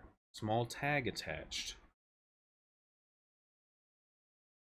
Switchblade added to the court record. Alright. This does not excuse the actions of the police department. I would like to hear an explanation from the chief of police himself. I'm terribly sorry, but could I ask you to testify for us? Testify! About the split between the prosecutors and the police and this knife? Sure thing. Not a problem, not even a little one. Oh, really.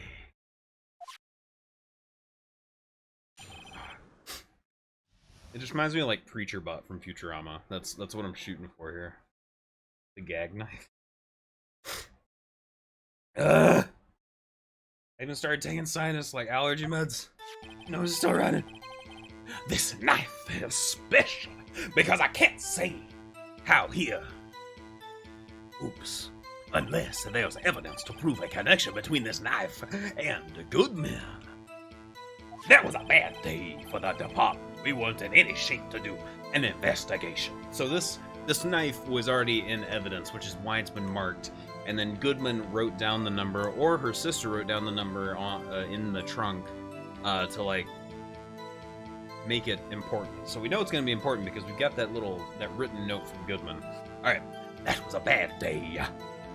A detective was killed at the police department. See, what a mess. The time of the crime, 5:15. Scary coincidence, eh? It's not officially linked to this here case, so I can't talk about it much. There was a murder at the police department, detective. That's hush-hush information, Ajay. We haven't exactly announced it yet. Oh, wait a second. You said 5:15. That's the exact time that Detective Goodman was killed at the prosecutor's office.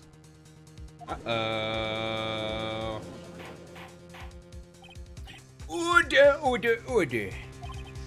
Anyway, we at the department were all flustered, as you might well assume. We're in the middle of a top secret investigation. Don't tell anyone, okay? I think we understand the police department's situation. Well, Mr. Wright? 2 detectives killed at the same time in 2 different places. Well, chances of that are really slim, scientifically speaking, of course. I'd like to exercise my right to cross-examine the witness. Very well, however, keep your questions focused on the case at hand.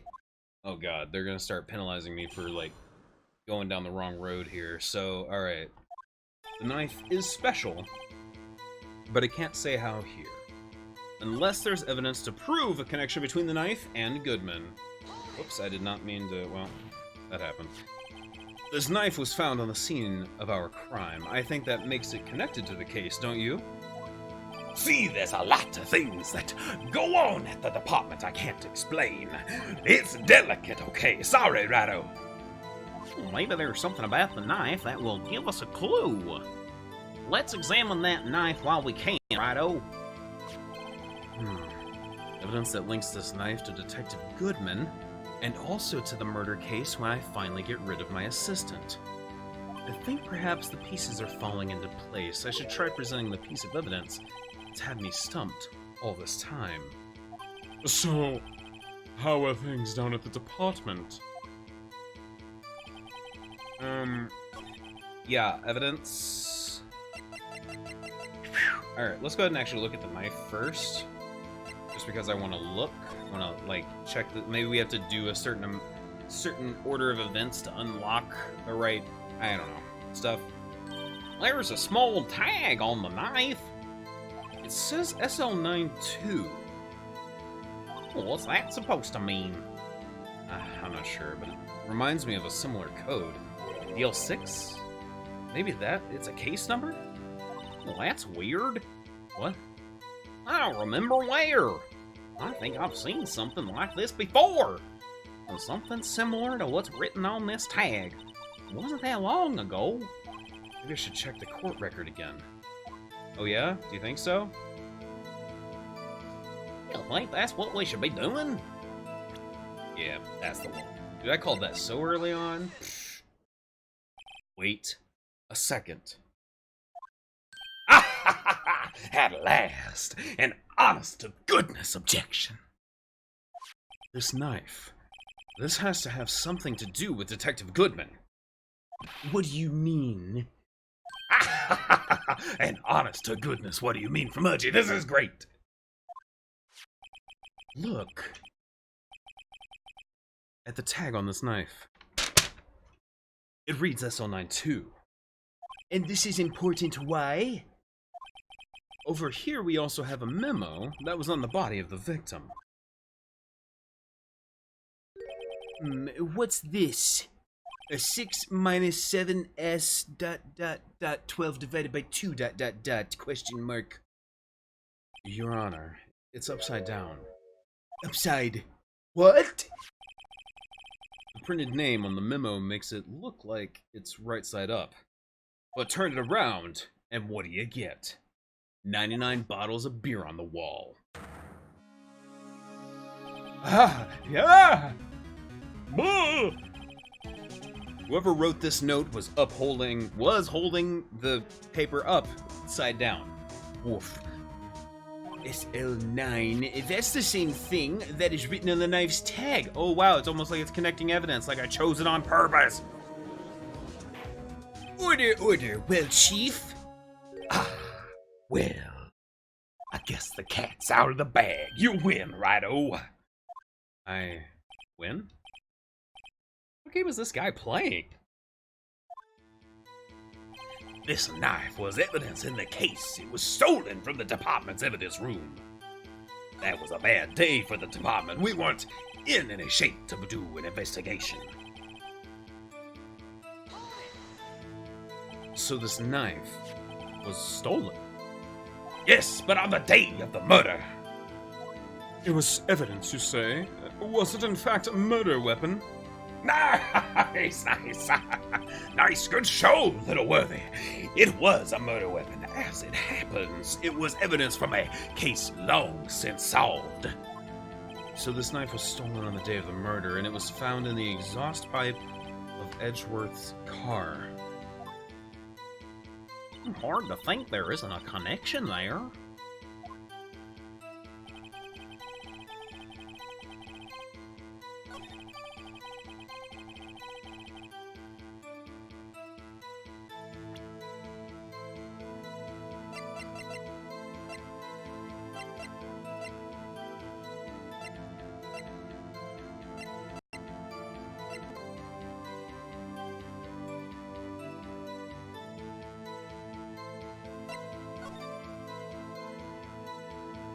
February 21st. It's even got the date on it. Super tan Colonel Sanders. That's pretty right on. So this is February 21st. Is that the connection then? Right?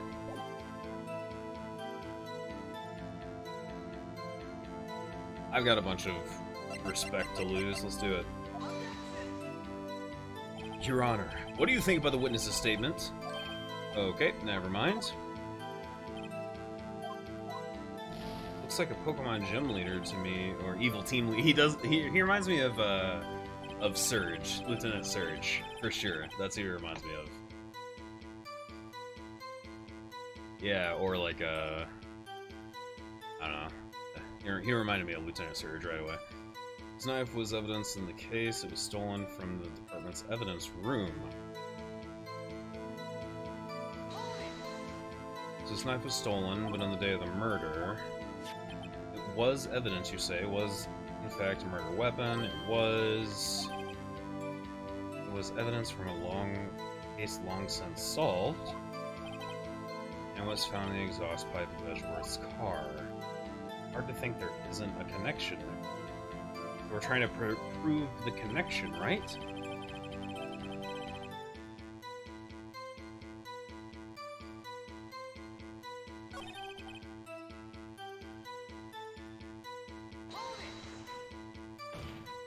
On the same day that a detective was killed in the prosecutor's parking lot, another detective was killed at the police station? That's a fact surprising, isn't it, Archie? I'm at a loss for words. And the perpetrator, do you have a suspect? Well, there was a suspect. Just arrested him, in fact. Just arrested? That was quick.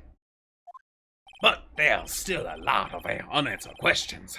Maybe you could help, Righto.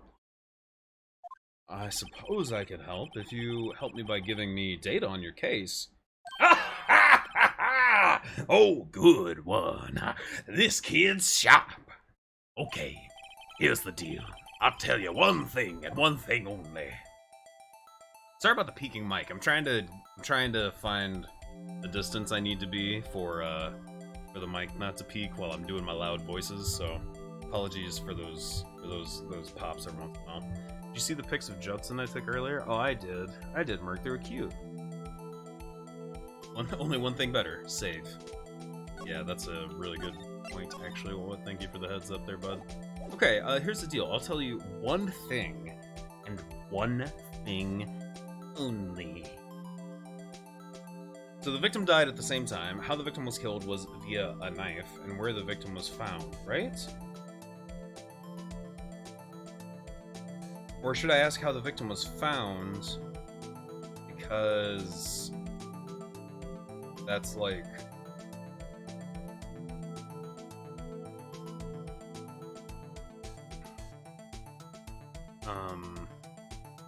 Sorry, I'm adjusting my camera. Well, here's the thing. So, where the victim was found, they could say police department. We already know that. How the victim was killed, was it the knife that was stolen? Or is it... It's not connected, right? So when the victim died was at the same time. So we need to know how the victim was killed. Right? Hope so. Well, how was the detective killed? How was he killed? Now that's the interesting part. It was what we in the force call a stabbing with the knife. A knife? That's exactly the same as Detective Goodman. That's the spirit now. Now we're cooking. Cooking with spirit, Not you know. That's not the only thing. That was exactly the same. What do you mean? There were more similarities between the two cases than the cause of death. It seems like I'm going to have to press this a bit harder. Time of the crime, 5:15. Scary coincidence, eh?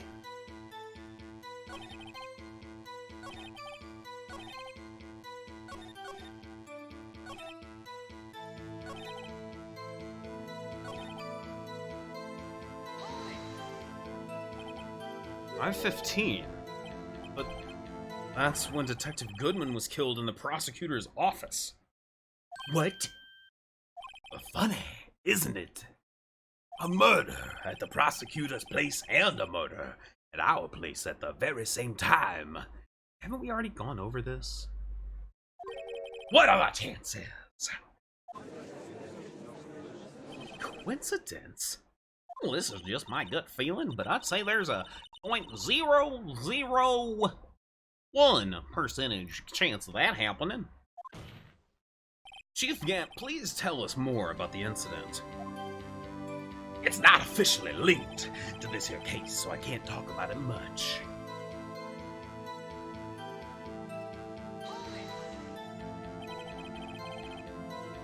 How can you say there's no connection? How? Because I'm the chief of police, I can't just say anything I please, righto. You understand? I try to understand, righto. Well, if you can prove there is a connection, more power to ya. Maybe there is something that ties the two murders together, other than this hair that is poking me directly in the eyeball. Whatever it is, I'd better find it. I'd better find it and get to the bottom of this. Oh, top of the morning. Alright, 2 detectives were killed at 5:15, 1 at the prosecutor's office, and 1 at the police department. Can't be a coincidence. And the knife! What was it doing there? Better check this knife out. Better check this knife out?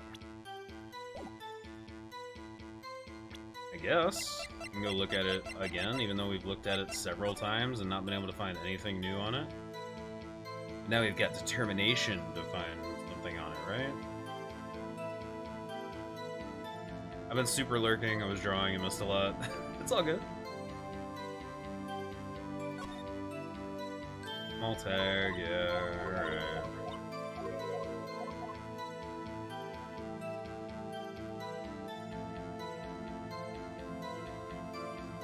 Okay, cool. That was really helpful. Glad I did that.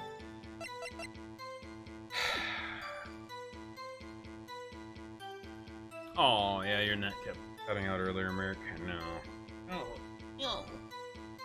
Knife was evidence in a case. Stolen from the department's evidence room. It was a bad day for the department. We weren't in any shape to do an investigation. Something happened at the police department too, huh? You got a good look in your eyes there, Wright, my boy. Sharp, hungry. So something did happen, and why wasn't I informed? Why weren't you informed? Well, why didn't you ask? Oh. No matter, I understand. You were busy with that Lana's case and all. Well, what happened? What happened at the police department that day? Alright, detective was killed.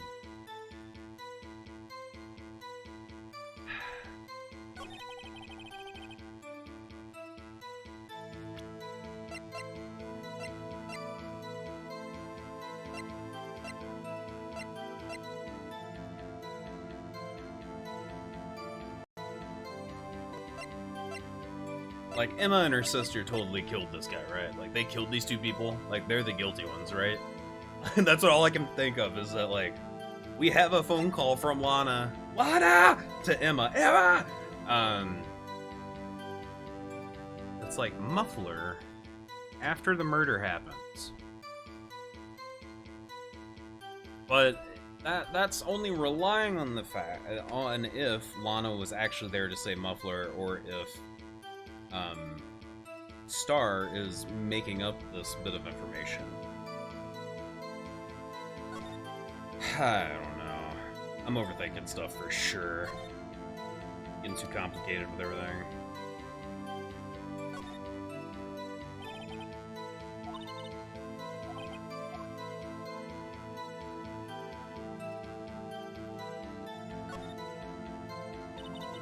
Man, what a boring strap. What's wrong with it? Everyone has different tastes, you know? Here, check out mine. It's a pink princess strap. Well, these are hard to come by, you know. Let's see, the series is as popular as ever with the kids. Okay.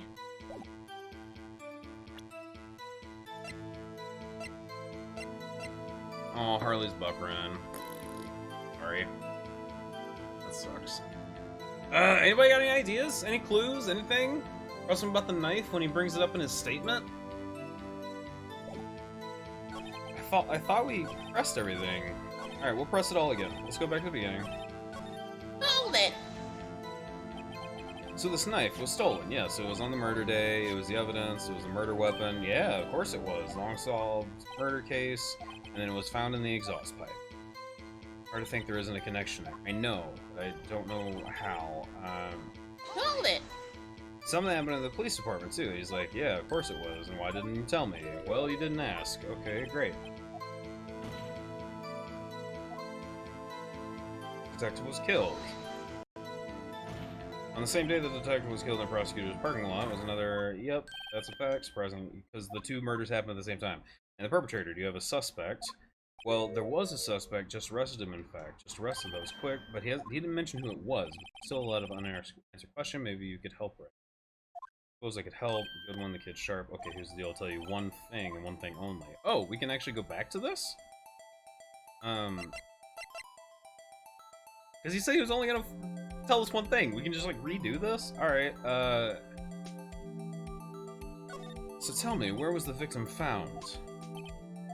Well, I can't speak on where the corpse was found, but I can say the crime took place in the evidence room at the police department. The evidence room. Right, wait a second. I've heard of that. In several TV shows and movies. The evidence room? Didn't he mention that in his testimony just now? This knife I was evidence in a case. I was stolen. It was stolen from the department. Evidence. Room. There's the connection between the two cases. You seem happy, Mr. Wright.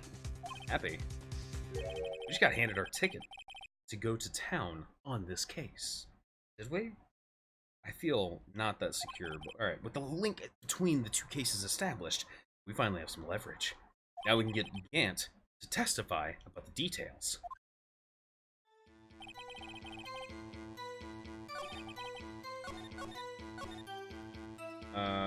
Okay, evidence room.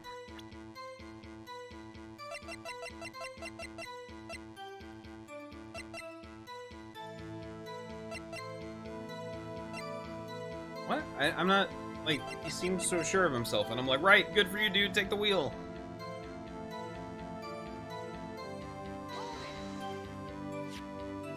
Oh, this isn't the one I can press. I'm done.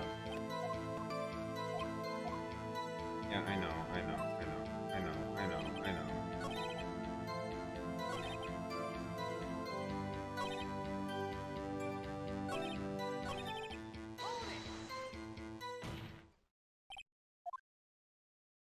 Chief, the defense's position is simply this. The connection between these two cases has already been proven. Ha! You don't say. Well, out with it, Righto. What's your connection? Yes, out with it, Mr. Wright. The connection in place. The connection is a place mentioned in the testimony we just heard. The knife found in the lot was stolen from the police department's evidence room. Not to mention the victim had on him the case number of the knife's evidence tag. And we also know that the detective murdered at the police department was killed in the very same evidence room.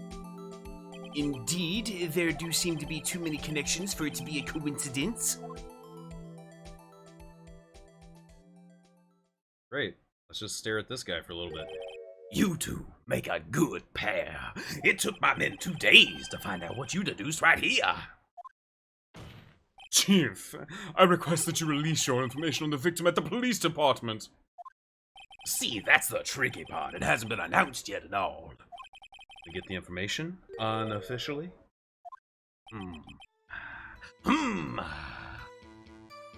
Sure, why not? It's unofficial after all. What? Really? Well, who would have guessed?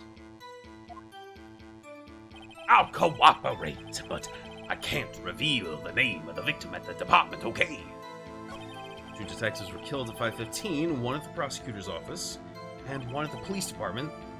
Can't be a coincidence. And that knife. What was it doing there? I better check this knife out. We've already been through that. Oh, God, I hate that.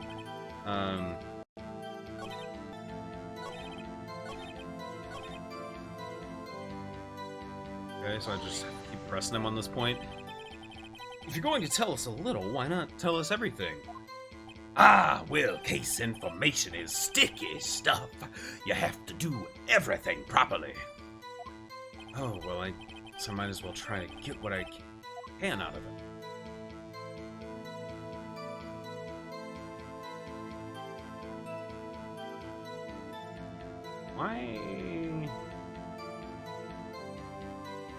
Why does the victim in this case matter?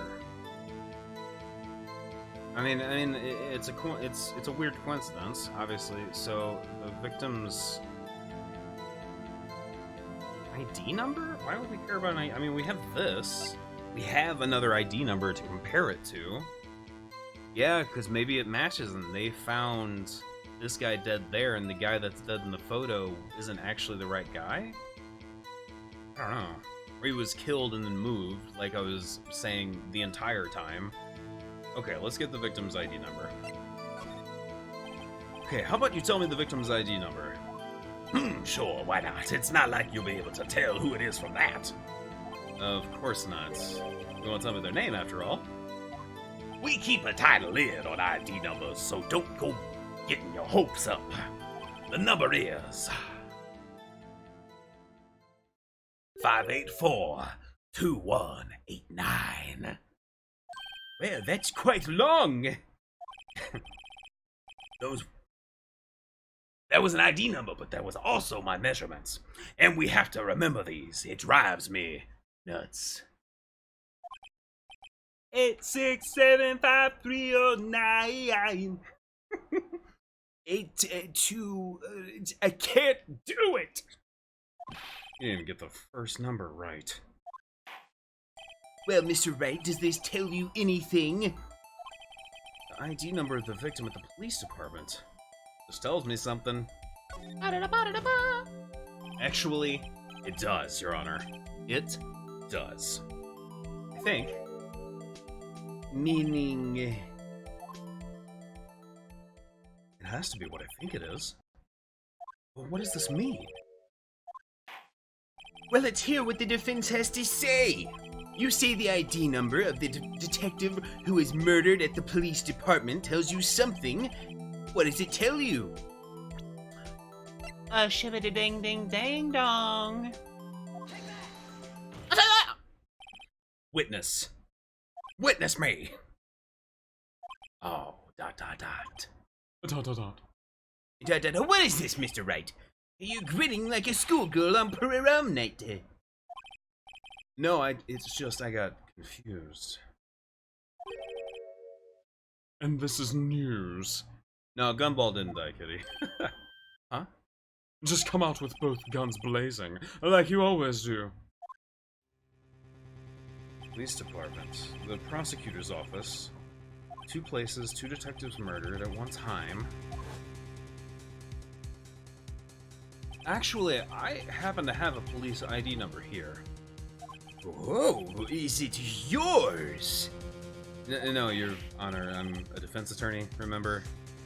Ugh.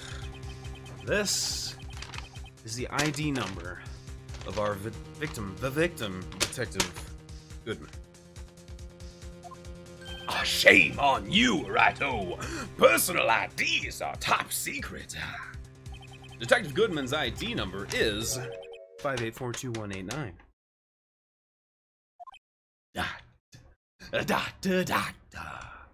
Give me the news. I got a bad case of loving you. Dot, dot, dot. And this means what exactly? Confused dot? Huh? Confused dot? Wait, that ID number we heard from the chief earlier, that started with 82... I've forgotten. You didn't even get the first number right again. The number the chief of police gave us was 5842189. Wait a second, right? What does this Mean? That's what I want to know. The 2 ID numbers here are identical. In other words, the detective killed in the police department's evidence room was Bruce Goodman. What does our witness think about that? Oh! Sharp as a tack, Righto. Sharp as a tack. But wait, Detective Goodman is our victim.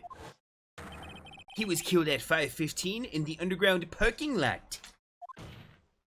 Yet a Detective Bruce Goodman was also killed at the police department, in the evidence room, at the exact same time. That's impossible. So what you're saying is the same person was killed at the same time? And in a completely different location? Whack, whack. Order! Order, order! What does this mean? No. All I want to know is why didn't I hear about this? Yes, it's top secret, fine, but I'm the prosecutor in charge of this case. Now, just wait a second. No need to get all flustered. Your Honor, the police department has made a grave error in this case. Wait. I said wait. Or didn't you hear me? Dot, dot, dot. The oversight. The grave error. Mr. Edgeworth. They're yours. What? How dare! We informed you yesterday.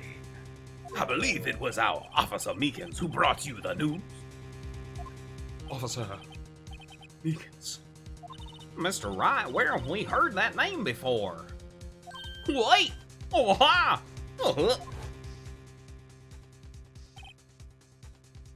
Oh, this guy. I forget what his name, or what his voice was. Do you guys remember Meekins? I'll just give him a generic voice until I get an answer. Excuse me, but is it Mr. Edgeworth, anywhere on the premises? I'm here, sir, at the request of the chief, sir. I've got your report, sir. I don't know what he is. You don't mean him? According to Meekins, you didn't accept the report. Hard to believe. But your officer, he told me. He said that report had nothing to do with the Lena Sky incident. Detective Bruce Goodman murdered in the police department evidence room. Mr. Edgeworth, the victim's name is written right on the top of the report. Noturno 42. Objection. Why didn't you?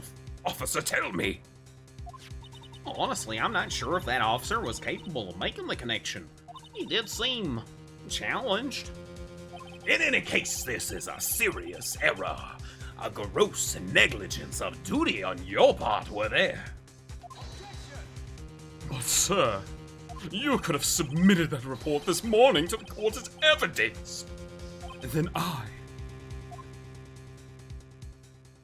Creepy stare. Creepy stare. Continuing the creepy stare. No such luck this time, were there?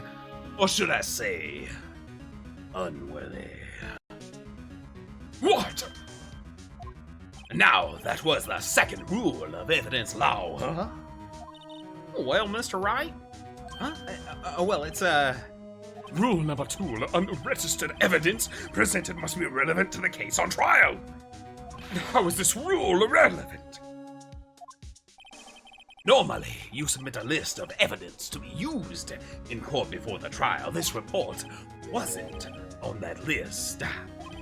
So what does this mean? I couldn't have submitted this evidence until a connection was proven in court. The connection has just proven my righto over there. Good job, righto, my boy. huh? I was just doing my job. No.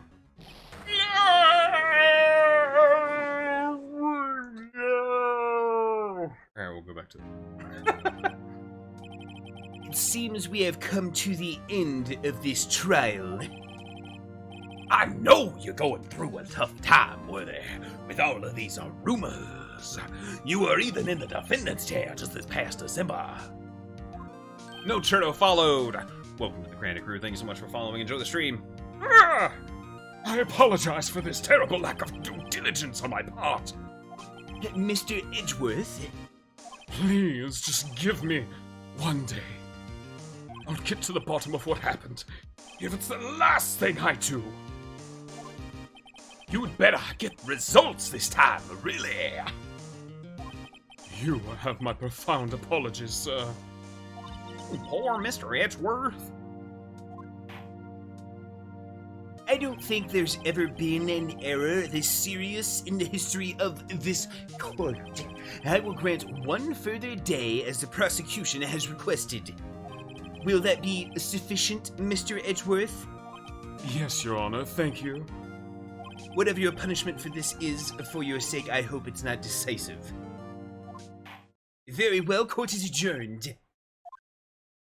To be continued.